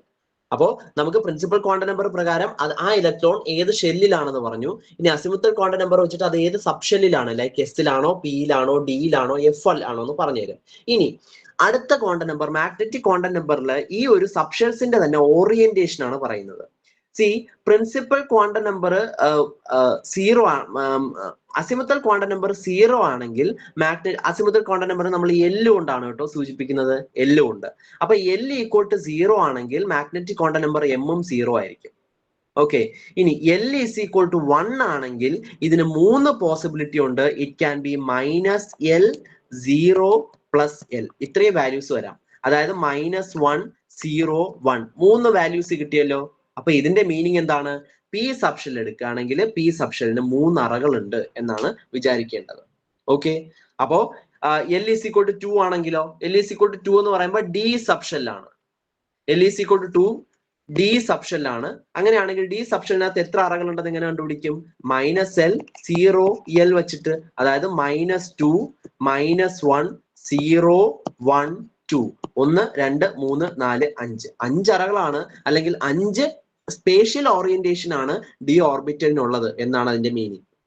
അപ്പൊ ഇവിടെ നമുക്ക് ഏത് ഷെല്ലില്, ഏത് സബ് ഷെല്ലില്, ഏത് റൂമില്, മീൻസ് സബ്ഷെല്ലിനകത്ത് തന്നെ ഏത് അറയ്ക്കുള്ളിലാണ് ആ ഇലക്ട്രോൺസ് എന്ന് കിട്ടി. ഇനി ഒരു അറയ്ക്കുള്ളിൽ 2 ഇലക്ട്രോൺ ഉണ്ട്. ഈ 2 ഇലക്ട്രോണിൽ ഏതോ ഒന്നാണെന്ന് മനസ്സിലായി. ഇനി അതിൽ ഏത് ഇലക്ട്രോൺ ആണെന്ന് എങ്ങനെ കണ്ടുപിടിക്കും? അതിനാണ് നമ്മൾ സ്പിൻ ക്വാണ്ടം നമ്പർ പറയുന്നത്. സ്പിൻ ക്വാണ്ടം നമ്പർ പ്രകാരം ഒരിക്കലും 2 ഇലക്ട്രോണുകൾ സെയിം എനർജി ലെവലിൽ ഇരിക്കുന്ന 2 ഇലക്ട്രോണുകൾക്ക് സെയിം സ്പിൻ ഉണ്ടാവത്തില്ല. ഒരെണ്ണം പോസിറ്റീവ് സ്പിൻ ആണെങ്കിൽ മറ്റേത് നെഗറ്റീവ് സ്പിൻ ആയിരിക്കും. ഒന്ന് അങ്ങോട്ടാണെങ്കിൽ ക്ലോക്ക് വൈസ് ആണെങ്കിൽ മറ്റേത് ആന്റി ക്ലോക്ക് വൈസ് ആയിരിക്കും. സോ ഇത്തരത്തിൽ ഓപ്പോസിറ്റ് സ്പിന്നിനെയാണ് സ്പിൻ ക്വാണ്ടം നമ്പർ കൊണ്ട് സൂചിപ്പിക്കുന്നത്. അതിന് 2 വാല്യൂസേ ഉള്ളൂ, ഒരു +12ഉം ഒരു -12ഉം. സോ ഇത്രയാണ് ക്വാണ്ടം നമ്പേഴ്സിൽ പറയാനായിട്ടുള്ളത് പ്രധാനമായിട്ടും. സോ ഇതിനെ ബേസ് ചെയ്തിട്ടുള്ള ചില ക്വസ്റ്റ്യൻസ് ഒക്കെ ചോദിക്കാം. ഇനി അത് കഴിഞ്ഞിട്ട് SP-D ഓർബിറ്റൽസിന്റെ ഷേപ്പ് ആണ്. അപ്പൊ എസ് എന്താണ്? സ്പെറിക്കൽ ആണ്. അപ്പൊ ഇതെല്ലാം ഷ്രോഡിഞ്ചേഴ്സ് വേവ് ഇക്വേഷൻ ഉപയോഗിച്ചാണ് കണ്ടുപിടിക്കുന്നത്. പക്ഷെ അതൊന്നും നമുക്ക് സിലബസിൽ കൊടുത്തിട്ടില്ല. വേവ് ഫംഗ്ഷൻ അങ്ങനെയുള്ള ഒരു കാര്യങ്ങളും പ്രോബബിലിറ്റി ഡെൻസിറ്റി റിലേറ്റഡ് ആയിട്ടുള്ള ഒരു കാര്യങ്ങളും നമുക്ക് സിലബസിൽ കൊടുത്തിട്ടില്ല. സോ നമുക്ക് അതൊന്നും വേണ്ട, ഷേപ്പ് മാത്രം മതി. എസ് ഓർബിറ്റലിന്റെ ഷേപ്പ് സ്പെറിക്കൽ. പി ഓർബിറ്റലിന്റെ ഷേപ്പ് ആണെങ്കിൽ ഒരു ഡംബൽ ഷേപ്പ് ആണ്. ഇതേപോലെ ഒരു ഡംബൽ പോലെ നമ്മൾ എക്സസൈസ് ചെയ്യാനൊക്കെ ഉപയോഗിക്കുന്ന ഡംബൽ പോലെയാണ് ഇരിക്കുന്നത് പി ഓർബിറ്റൽ. 2 ലോബ്സ് ആണുള്ളത്. ഇനി ഡി ഓർബിറ്റൽ എടുക്കുകയാണെങ്കിൽ ഇത്തരത്തിലുള്ള 2 ഡംബൽ ക്ലബ് ചെയ്യിപ്പിച്ചാൽ എങ്ങനെ ഇരിക്കും? ഇത്തരത്തില് ക്ലബ്ഡ് ആയിട്ടുള്ള ഡംബൽസ്. ഇതിനെ ഡബിൾ ഡംബൽ ഷേപ്പ് എന്ന് വേണമെങ്കിൽ പറയാം. അത് ക്വസ്റ്റ്യനിൽ ഏത് രീതിക്ക് വേണോ പറഞ്ഞേക്കാം. അപ്പോൾ അത്തരത്തിലുള്ള ഷേപ്പാണ് ഡി ഓർബിറ്റലിലുള്ളത്. ഓക്കെ ആണല്ലോ. ഇനി അതിൽ പറയുന്നത് ഒരേ ഒരു കാര്യം കൂടെ ഉള്ളൂ, rules for filling electrons. Electrons fill ചെയ്യുന്ന കുറച്ച് റൂൾസ് ഉണ്ട്. അതായത് Hund's rule of maximum multiplicity, Aufbau principle, അങ്ങനെ കുറച്ച് പ്രിൻസിപ്പിൾസ് ഉണ്ട്. ആ പ്രിൻസിപ്പിളിനെ ബേസ് ചെയ്തിട്ടാണ് ഇലക്ട്രോൺസ് എന്ത് ചെയ്യുന്നത്, നിറയുന്നത്. ആ ഒരു കാര്യം കൂടെയാണ് ഈ ഒരു ഇതിലുള്ളത്. അപ്പൊ നമുക്ക് അതും കൂടെ ജസ്റ്റ് ഒന്ന് നോക്കാം. Just A second.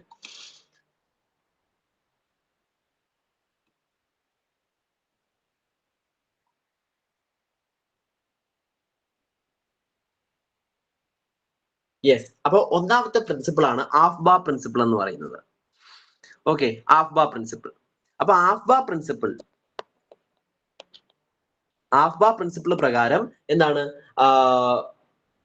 Electrons fill ചെയ്യുന്നത് എങ്ങനെയായിരിക്കും? എപ്പോഴും എനർജി കൂടി വരുന്ന ക്രമത്തിനായിരിക്കും. അപ്പൊ എനർജി കൂടി വരുന്ന ക്രമം എന്ന് പറയുമ്പോൾ ആദ്യം 1s, അത് കഴിഞ്ഞാൽ 2s, 2p, 3s, 3p, 4s, 3d, 4p,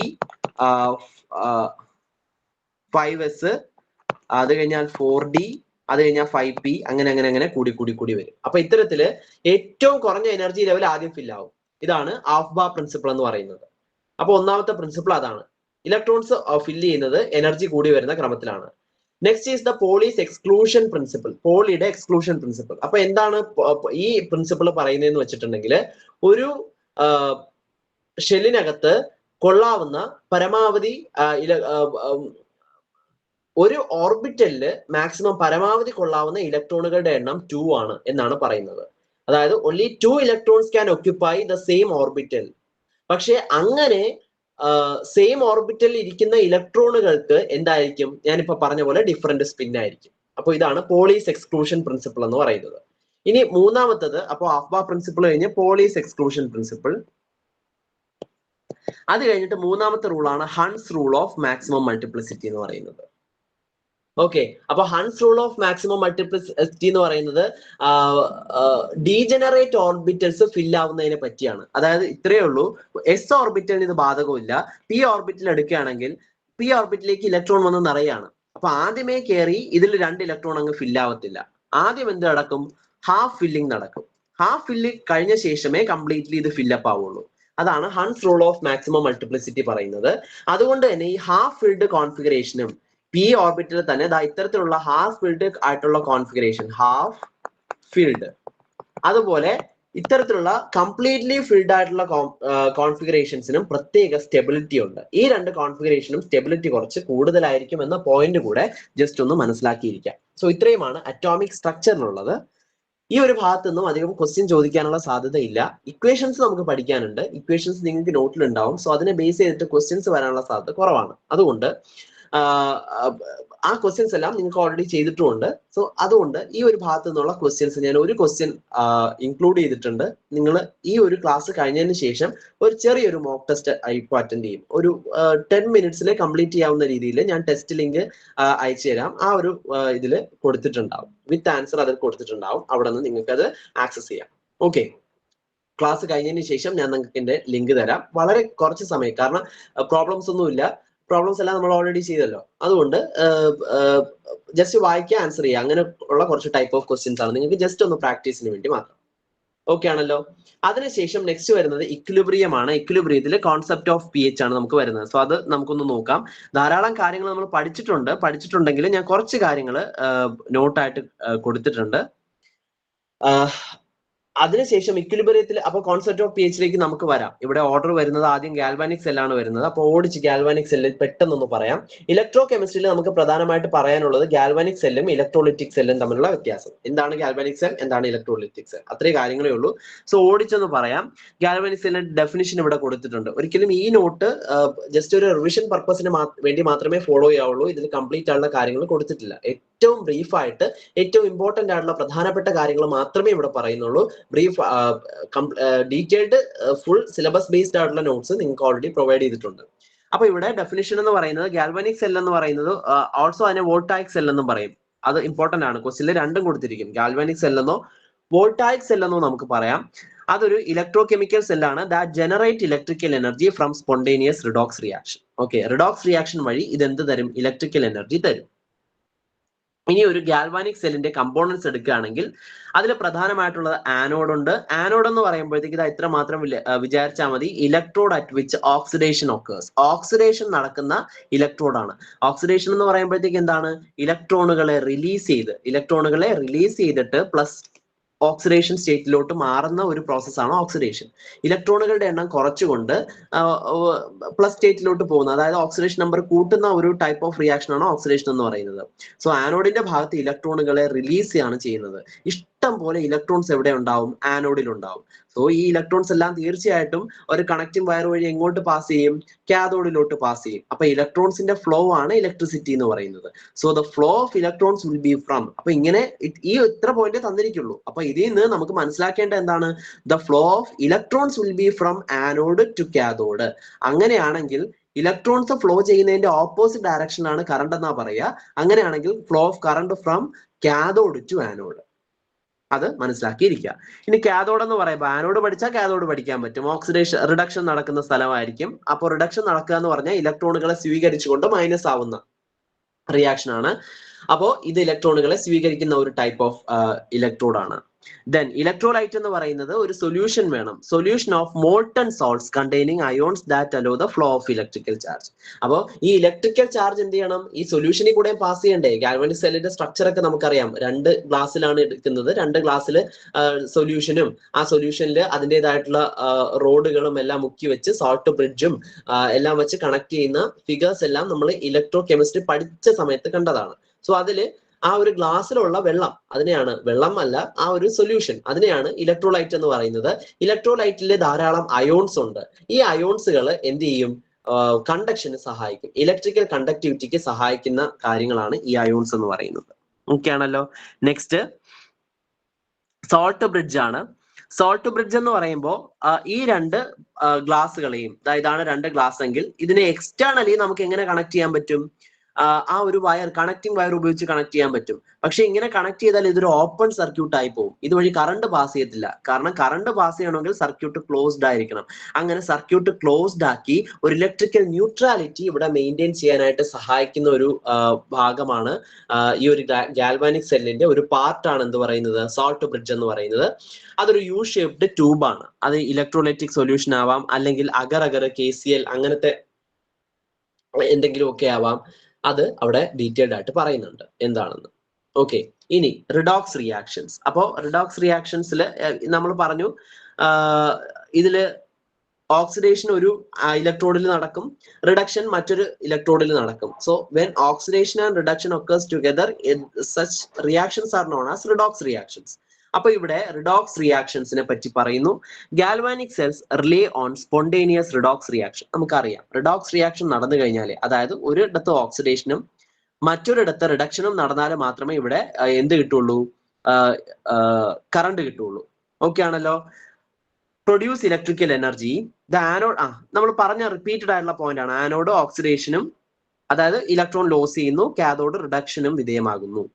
ഇനി സെൽ പൊട്ടൻഷ്യൽ. ഇലക്ട്രോ കെമിസ്ട്രിയിൽ വളരെ പ്രധാനപ്പെട്ട ഒരു ഭാഗമാണ് സെൽ പൊട്ടൻഷ്യൽ. എന്താണ് അപ്പൊ സെൽ പൊട്ടൻഷ്യൽ എന്ന് പറയുമ്പോൾ the difference in electrical potential between 2 electrodes. ഞാൻ സിമ്പിൾ ആയിട്ട് പറഞ്ഞുതരാം. 2 പാത്രത്തിലാണ് ഇവിടെ എടുക്കുന്നത്. ഒരെണ്ണത്തില് ഒരു ഇലക്ട്രോഡ്, മറ്റൊരെണ്ണത്തില് മറ്റൊരു ഇലക്ട്രോഡും അതിന്റെ സ്യൂട്ടബിൾ ആയിട്ടുള്ള സൊല്യൂഷനും ഒക്കെയാണ് എടുക്കുന്നത്. ഇവര് തമ്മില് ഒരു ഇലക്ട്രിക്കൽ ഇതിനൊരു സ്റ്റാൻഡേർഡ് ഇലക്ട്രോഡ് പൊട്ടൻഷ്യൽ ഉണ്ടാവും, ഇതിന് ഒരു പൊട്ടൻഷ്യൽ ഉണ്ടാവും. ഈ പൊട്ടൻഷ്യൽ സെയിം ആണെങ്കിൽ ഒരിക്കലും കറണ്ട് പാസ് ചെയ്യില്ല. കാരണം കറണ്ട് പാസ് ചെയ്യണമെങ്കിൽ അവിടെ ഒരു പൊട്ടൻഷ്യൽ ഡിഫറൻസ് വേണ്ടേ. ആ പൊട്ടൻഷ്യൽ ഡിഫറൻസിനെയാണ്, ആ പൊട്ടൻഷ്യൽ ഡിഫറൻസ് എങ്ങനെ കിട്ടും, ഇതിന് ഒരു ഇൻഡിവിജ്വൽ ആയിട്ടുള്ള പൊട്ടൻഷ്യൽ ഉണ്ട്. ആ ഇൻഡിവിജ്വൽ പൊട്ടൻഷ്യൽ കാൽക്കുലേറ്റ് ചെയ്യാനായിട്ട് ഒരു രീതിയുണ്ട്, നമ്മളെ സ്റ്റാൻഡേർഡ് ഹൈഡ്രജൻ ഇലക്ട്രോഡ് ഒക്കെ ഉപയോഗിച്ച് അത് കണ്ടുപിടിക്കുന്നത്. പക്ഷെ അതൊന്നും ഭാഗ്യത്തിന് നമുക്ക് ചോദിക്കില്ല. അപ്പൊ ഇവിടെ ഇതിനൊരു ഇൻഡിവിജ്വൽ പൊട്ടൻഷ്യൽ ഉണ്ടെന്ന് വിചാരിക്കുക, ഇതിന് ഒരു ഇൻഡിവിജ്വൽ പൊട്ടൻഷ്യൽ ഉണ്ടെന്ന് വിചാരിക്കുക. ഈ പൊട്ടൻഷ്യലിന്റെ ഡിഫറൻസ് എടുത്താൽ എന്താണ്, അത് ഡിഫറന്റ് ആണെങ്കിൽ തീർച്ചയായിട്ടും ഇതുവഴി കറണ്ട് പാസ് ചെയ്യും. പൊട്ടൻഷ്യൽ ഡിഫറൻസ് ഉണ്ടെങ്കിൽ അപ്പോഴേ കറണ്ട് പാസ് ചെയ്യും. അപ്പോ ആ ഡിഫറൻസിനെയാണ് എന്ത് പറയുന്നത്, സെൽ പൊട്ടൻഷ്യൽ എന്ന് പറയുന്നത്. ഓക്കെ ആണല്ലോ. സോ ഈ 2 വ്യത്യസ്തങ്ങളായിട്ടുള്ള പൊട്ടൻഷ്യൽ ഇലക്ട്രോഡുകൾ തമ്മിലുള്ള പൊട്ടൻഷ്യലിൽ വരുന്ന വ്യത്യാസത്തെയാണ് സെൽ പൊട്ടൻഷ്യൽ എന്ന് പറയുന്നത്. ഓക്കെ, സോ ആ ഒരു കാര്യം ക്ലിയർ ആയി. എന്താണ് എന്ന് മാത്രം മനസ്സിലാക്കിയാൽ മതി. ഇതിനെയൊക്കെ ബേസ് ചെയ്തിട്ടുള്ള ക്വസ്റ്റ്യൻസ് ചോദിക്കും.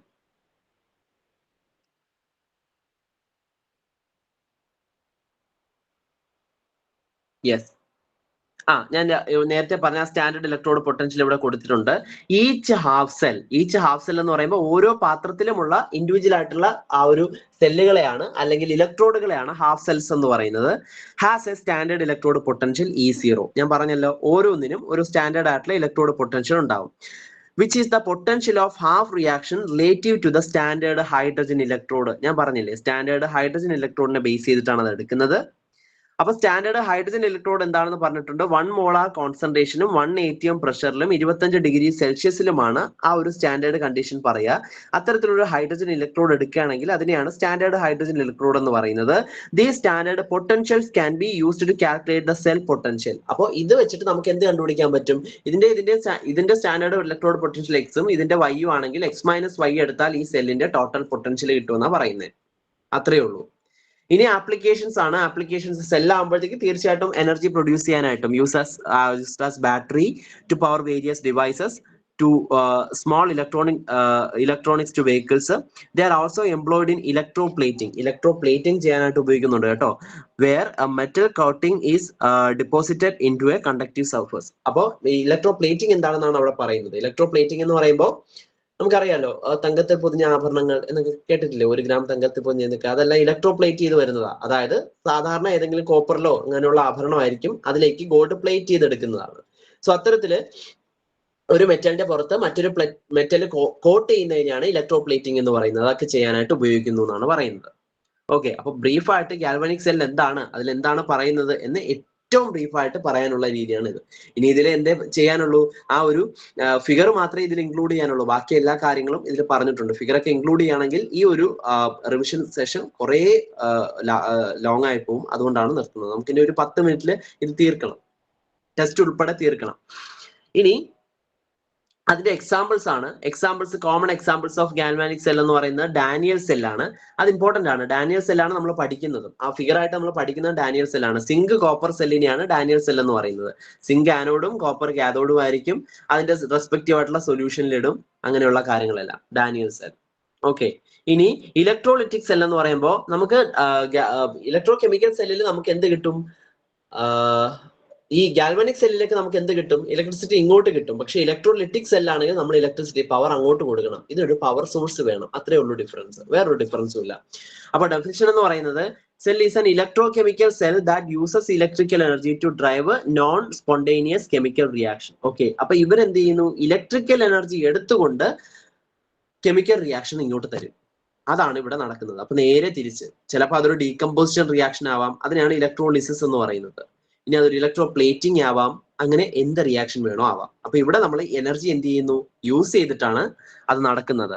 Unlike galvanic cells which produce electrical energy from spontaneous redox reaction. അപ്പോൾ ഗാൽവാനിക് സെല്ല് പോലെയല്ല. ഗാൽവാനിക് സെല്ല് ഇലക്ട്രിസിറ്റി പ്രൊഡ്യൂസ് ചെയ്യുകയാണെങ്കിൽ ഇവർ ഇലക്ട്രിസിറ്റി യൂസ് ചെയ്യാണ് ചെയ്യുന്നത്. ഇനി അതിന്റെ കമ്പോണൻസ് നോക്കാം. കമ്പോണൻസ് എന്ന് പറയുമ്പോഴത്തേക്ക് നേരത്തെ നമ്മൾ കണ്ട പോലെ ആനോഡ്, കാഥോഡ് അങ്ങനെയുള്ള കാര്യങ്ങളെല്ലാം ഉണ്ട്. അത് സെയിം ഡെഫിനിഷൻ തന്നെയാണ്, റിപ്പീറ്റ് ചെയ്യുന്നില്ല. ഇലക്ട്രോലൈറ്റും സെയിം ഡെഫിനിഷൻ ആണ്. ഒരു കാര്യമേ അതിൽ വ്യത്യാസമായിട്ടുള്ളൂ. അതെന്ന് പറയുന്നത് എക്സ്റ്റേണൽ പവർ സോഴ്സ് ആണ്.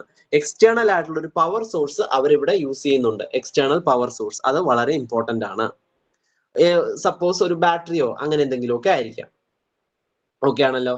ഇനി അടുത്തത് റിഡോക്സ് റിയാക്ഷൻസ് ആണ്. ഇതില് റിഡോക്സ് റിയാക്ഷൻ അറിയാലോ, നോൺ സ്പോണ്ടേനിയസ് ആയിട്ടുള്ള റിഡോക്സ് റിയാക്ഷൻ നടക്കും. കാരണം നമ്മൾ പുറത്തുനിന്ന് എനർജി കൊടുക്കുകയാണ്, ഇലക്ട്രിക്കൽ എനർജി പുറത്തുനിന്ന് കൊടുക്കുകയാണ്. സോ തീർച്ചയായിട്ടും അവിടെ റിഡോക്സ് റിയാക്ഷൻ നടക്കും. അതിന് എക്സാമ്പിൾ ആണ് ഇലക്ട്രോളിസിസ് എന്ന് പറയുന്നത്. ഇലക്ട്രോളിസിസ് എന്ന് പറയുമ്പോഴത്തേക്ക്, ലൈസിസ് എന്ന് പറഞ്ഞാൽ ഇതിന് മുമ്പത്തെ ക്ലാസ്സുകളിൽ ഞാൻ പറഞ്ഞിട്ടുള്ളതാണ്. ലൈസിസ് എന്ന് പറയുമ്പോഴത്തേക്ക് ഡീകമ്പോസിഷൻ ആണ്. അതായത് ഒന്നിനെ രണ്ടാക്കി മാറ്റുന്നത്. ഒരു കോമ്പൗണ്ടിനെ രണ്ടോ അതിൽ കൂടുതലോ ചെറിയ കമ്പോണന്റ് ആക്കി മാറ്റുന്നതിനാണ് ലൈസിസ് എന്ന് പറയുന്നത്. വെട്ടിമുറിച്ച് ചെറുതാക്കുക. അങ്ങനെ വെട്ടിമുറിക്കാൻ ഉപയോഗിക്കുന്ന നൈഫാണ് ഇവിടെ ഇലക്ട്രിസിറ്റി എന്ന് പറയുന്നത്. സോ ഇലക്ട്രിസിറ്റി യൂസ് ചെയ്തുകൊണ്ടാണ് നടക്കുന്നതെങ്കിൽ അതിനെയാണ് ഇലക്ട്രോലൈസിസ് എന്ന് പറയുന്നത്. ഓക്കെ, സോ അത്ര കാര്യങ്ങളേ ഉള്ളൂ ഇവിടെ. ഇനി ഫാരഡേസ് ലോ ഓഫ് ഇലക്ട്രോളിസിസ് വളരെ ഇമ്പോർട്ടന്റ് ആണ്. ഫാരഡേസ് ലോ ഓഫ് ഇലക്ട്രോളിസിസിൽ 2 ലോ ആണുള്ളത്. അതിൽ ഫസ്റ്റ് ലോ എന്ന് പറയുന്നത്, the amount of substance produced or consumed during electrolysis is directly proportional to the quantity of electrical charges passed through the cell. എത്ര substance ആണോ deposit ചെയ്യേണ്ടത് എന്ന് തീരുമാനിക്കേണ്ടത് ആരാണ്? അതിലൂടെ പാസ് ചെയ്യുന്ന ഇലക്ട്രിസിറ്റി, കറണ്ടിന്റെ അളവാണ്. കൂടുതൽ കറണ്ട് പാസ് ചെയ്യുകയാണെങ്കിൽ കൂടുതൽ സബ്സ്റ്റൻസ് ഡെപ്പോസിറ്റ് ചെയ്യും. ഫോർ എക്സാമ്പിൾ ഞാൻ പറഞ്ഞില്ലേ, നമ്മുടെ ഇലക്ട്രോ പ്ലേറ്റിംഗ് പോലുള്ള റിയാക്ഷൻസിൽ അതിൽ കൂടുതൽ ഡെപ്പോസിഷൻ നടക്കണമെങ്കിൽ നമ്മൾ എന്ത് ചെയ്യണം? കൂടുതൽ കറണ്ട് പാസ് ചെയ്യിപ്പിക്കണം. കാരണം കറണ്ട് ആണല്ലോ ജോലി ചെയ്യുന്നത്. കൂടുതൽ വർക്കേഴ്സിനെ കൊടുക്കുകയാണെങ്കിൽ ആ വർക്ക് കൂടുതൽ എഫിഷ്യന്റ് ആയിട്ട് നടക്കും. അത് നമുക്ക് അറിയാവുന്ന ഒരു ഫാക്റ്റ് ആണ്, നോൺ ഫാക്റ്റ് ആണ്. ഓക്കെ, ഇനി അടുത്തത് സെക്കൻഡ് ലോ ആണ്. സെക്കൻഡ് ലോ അതൊന്ന് ഓർത്ത് വെച്ചേക്കണേ. ഫസ്റ്റ് ലോ ഓഫ് ഇലക്ട്രോളിസിസ്, ഫാരഡേയുടെ സെക്കൻഡ് ലോ എന്ന് പറയുന്നത്, the amount of substance produced or consumed during electrolysis is proportional to the equivalent weight of the substance and the number of electrons transferred in the redox reaction. അതും ഏകദേശം same ആണ് ഈ 2 ലോസും. ഇവിടെ പറയുന്നത് എന്താണ്? Amount of substance produced or consumed during electrolysis. അപ്പൊ electrolysis നടക്കുന്ന സമയത്ത് ചിലപ്പോൾ സബ്സ്റ്റൻസ് പ്രൊഡ്യൂസ് ചെയ്യാം, അല്ലെങ്കിൽ സബ്സ്റ്റൻസ് കൺസ്യൂം ചെയ്യാം. അത് ഏത് ടൈപ്പ് ഓഫ് റിയാക്ഷൻ ആണ് നടക്കുന്നത്? ഇലക്ട്രോളിസിസ് ആണോ, പ്ലേറ്റിംഗ് ആണോ, അങ്ങനെ ഏതാണ് നടക്കുന്നത് എന്നതിനെ ബേസ് ചെയ്തിരിക്കും. അങ്ങനെ കൺസ്യൂം ചെയ്യുന്നതായാലും പ്രൊഡ്യൂസ് ചെയ്യുന്നതായാലും ആ ഒരു എമൗണ്ട് ഓഫ് സബ്സ്റ്റൻസ് എന്ന് പറയുന്നത് proportional to equivalent weight of the substance and the number of electrons transferred in the redox reaction. അപ്പോൾ കറണ്ടിനെ മാത്രമല്ല ആ എടുക്കുന്ന സബ്സ്റ്റൻസിന്റെ ഇക്വലന്റ് വെയിറ്റിനെയും ഡിപ്പെൻഡ് ചെയ്തിരിക്കും. അതുപോലെ റിഡോക്സ് റിയാക്ഷൻ നടന്നതിന് ശേഷം എത്ര ഇലക്ട്രോൺസ് ട്രാൻസ്ഫർ ആവുന്നു എന്നതിനെ ഡിപ്പെൻഡ് ചെയ്തിരിക്കും. റിഡോക്സ് റിയാക്ഷൻ കമ്പാരിറ്റീവ്ലി സ്ലോവർ ആണെങ്കിൽ അവിടെ കൂടുതൽ സബ്സ്റ്റൻസ് വരത്തില്ല. കാരണം വളരെ പയ്യെ മാത്രം പ്രോഗ്രസ് ചെയ്യുന്ന ഒരു റിയാക്ഷനിൽ കൂടുതൽ സബ്സ്റ്റൻസിന്റെ പ്രൊഡക്ഷനോ അല്ലെങ്കിൽ കൺസപ്ഷനോ നടക്കില്ല. ഓക്കെ ആണല്ലോ. അപ്പൊ ഇതാണ് സെക്കൻഡ് ലോ. ലോജിക്കലി നമുക്ക് ആൻസർ ചെയ്യാൻ പറ്റുന്ന ക്വസ്റ്റ്യൻ തന്നെയാണ് ഫാരഡേസിന്റെ ഫസ്റ്റ് ലോയും സെക്കൻഡ് ലോയും. ഇതിന്റെ ആപ്ലിക്കേഷൻസ് എന്ന് പറയുന്നത് electrolytic cells are used in various industrial processes including electroplating, production of chlorine, sodium hydroxide through the electrolysis of brine. Brine എന്ന് പറയുന്നത് ഇമ്പോർട്ടന്റ് ആണ്. ബ്രൈൻ എന്ന് പറയുന്നത് സോഡിയം ക്ലോറൈഡിന്റെ സൊല്യൂഷൻ ആണ്. ഓക്കെ, ബ്രൈൻ സൊല്യൂഷൻ സോഡിയം ക്ലോറൈഡിന്റെ സൊല്യൂഷൻ ആണ്. അപ്പൊ ക്വസ്റ്റ്യൻ എവിടെയെങ്കിലും ഈ ബ്രൈൻ എന്ന് കയറി വരാം, അത് സോഡിയം ക്ലോറൈഡിന്റെ സൊല്യൂഷൻ, ഉപ്പുവെള്ളമാണ് ബ്രൈൻ എന്ന് മനസ്സിലാക്കിയിരിക്കുക. ഓക്കെ, അടുത്തത്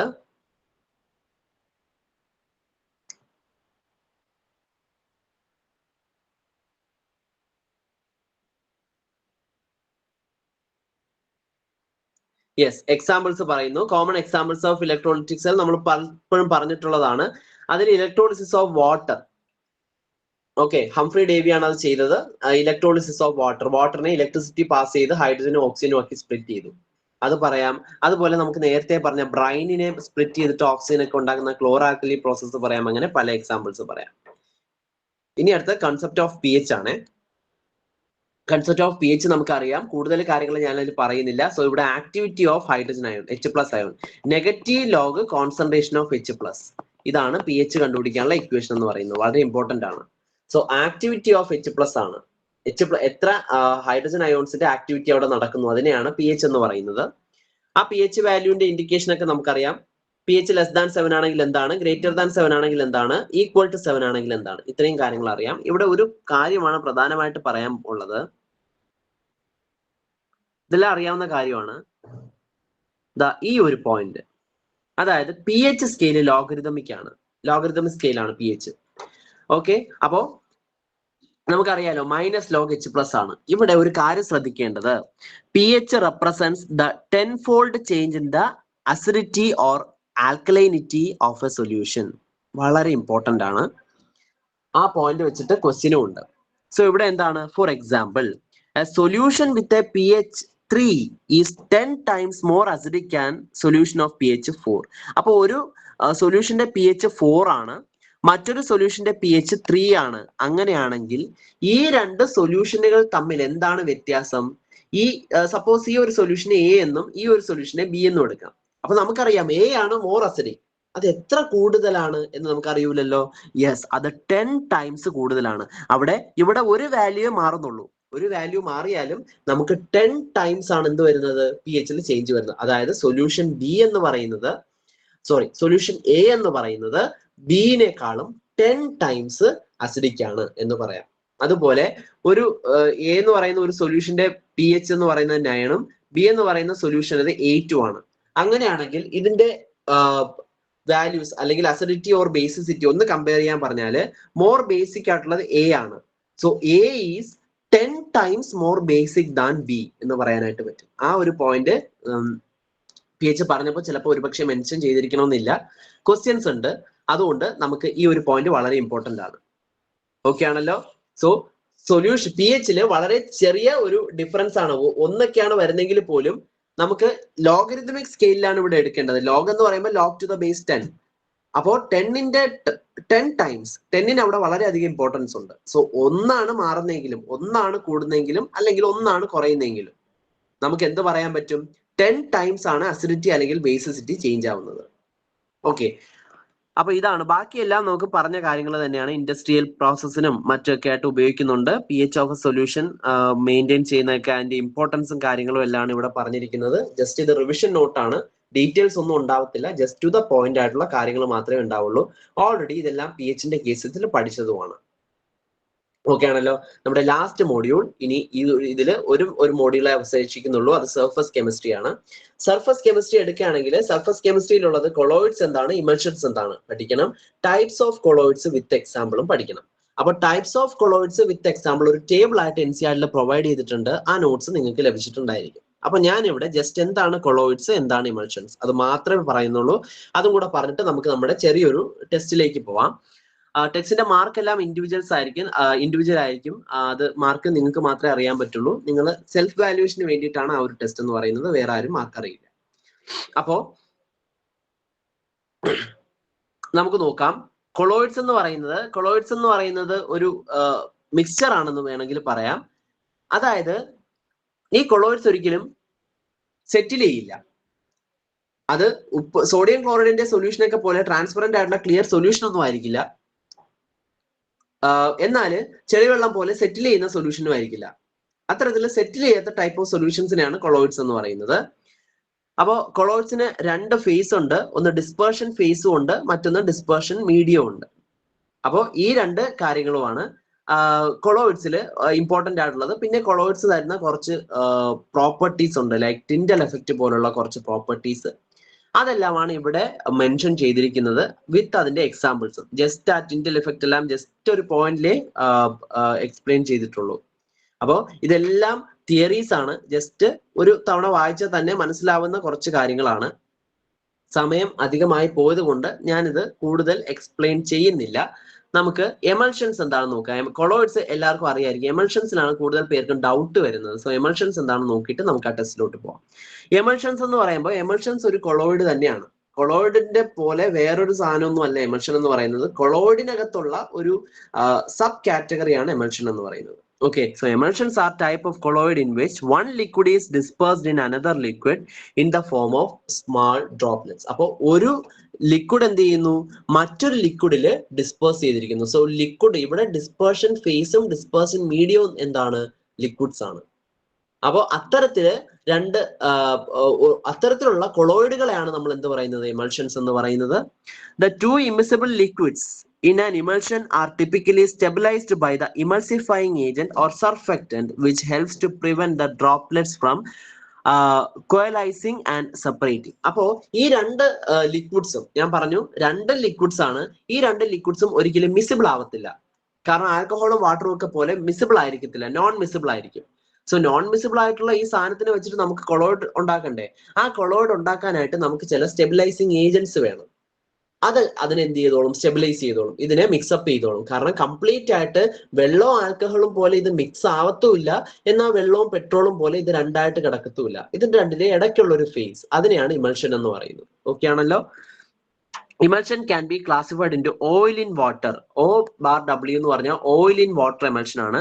അതുപോലെ water in oil, W/O emulsion. ഇങ്ങനെ രണ്ട് രീതിയിൽ എമൾഷൻസ് ക്ലാസിഫൈ ചെയ്യാം, depending on whether the dispersed face is oil droplets in water or water droplets in oil. അപ്പോൾ ഓയിൽ ഡ്രോപ്ലെറ്റ്സ് വാട്ടറിലാണോ അല്ലെങ്കിൽ വാട്ടർ ഡ്രോപ്ലെറ്റ്സ് ഓയിലാണോ എന്നതിനെ ബേസ് ചെയ്തിട്ടാണ് ഈ ഒരു ക്ലാസിഫിക്കേഷൻ ഇവിടെ വരുന്നത്.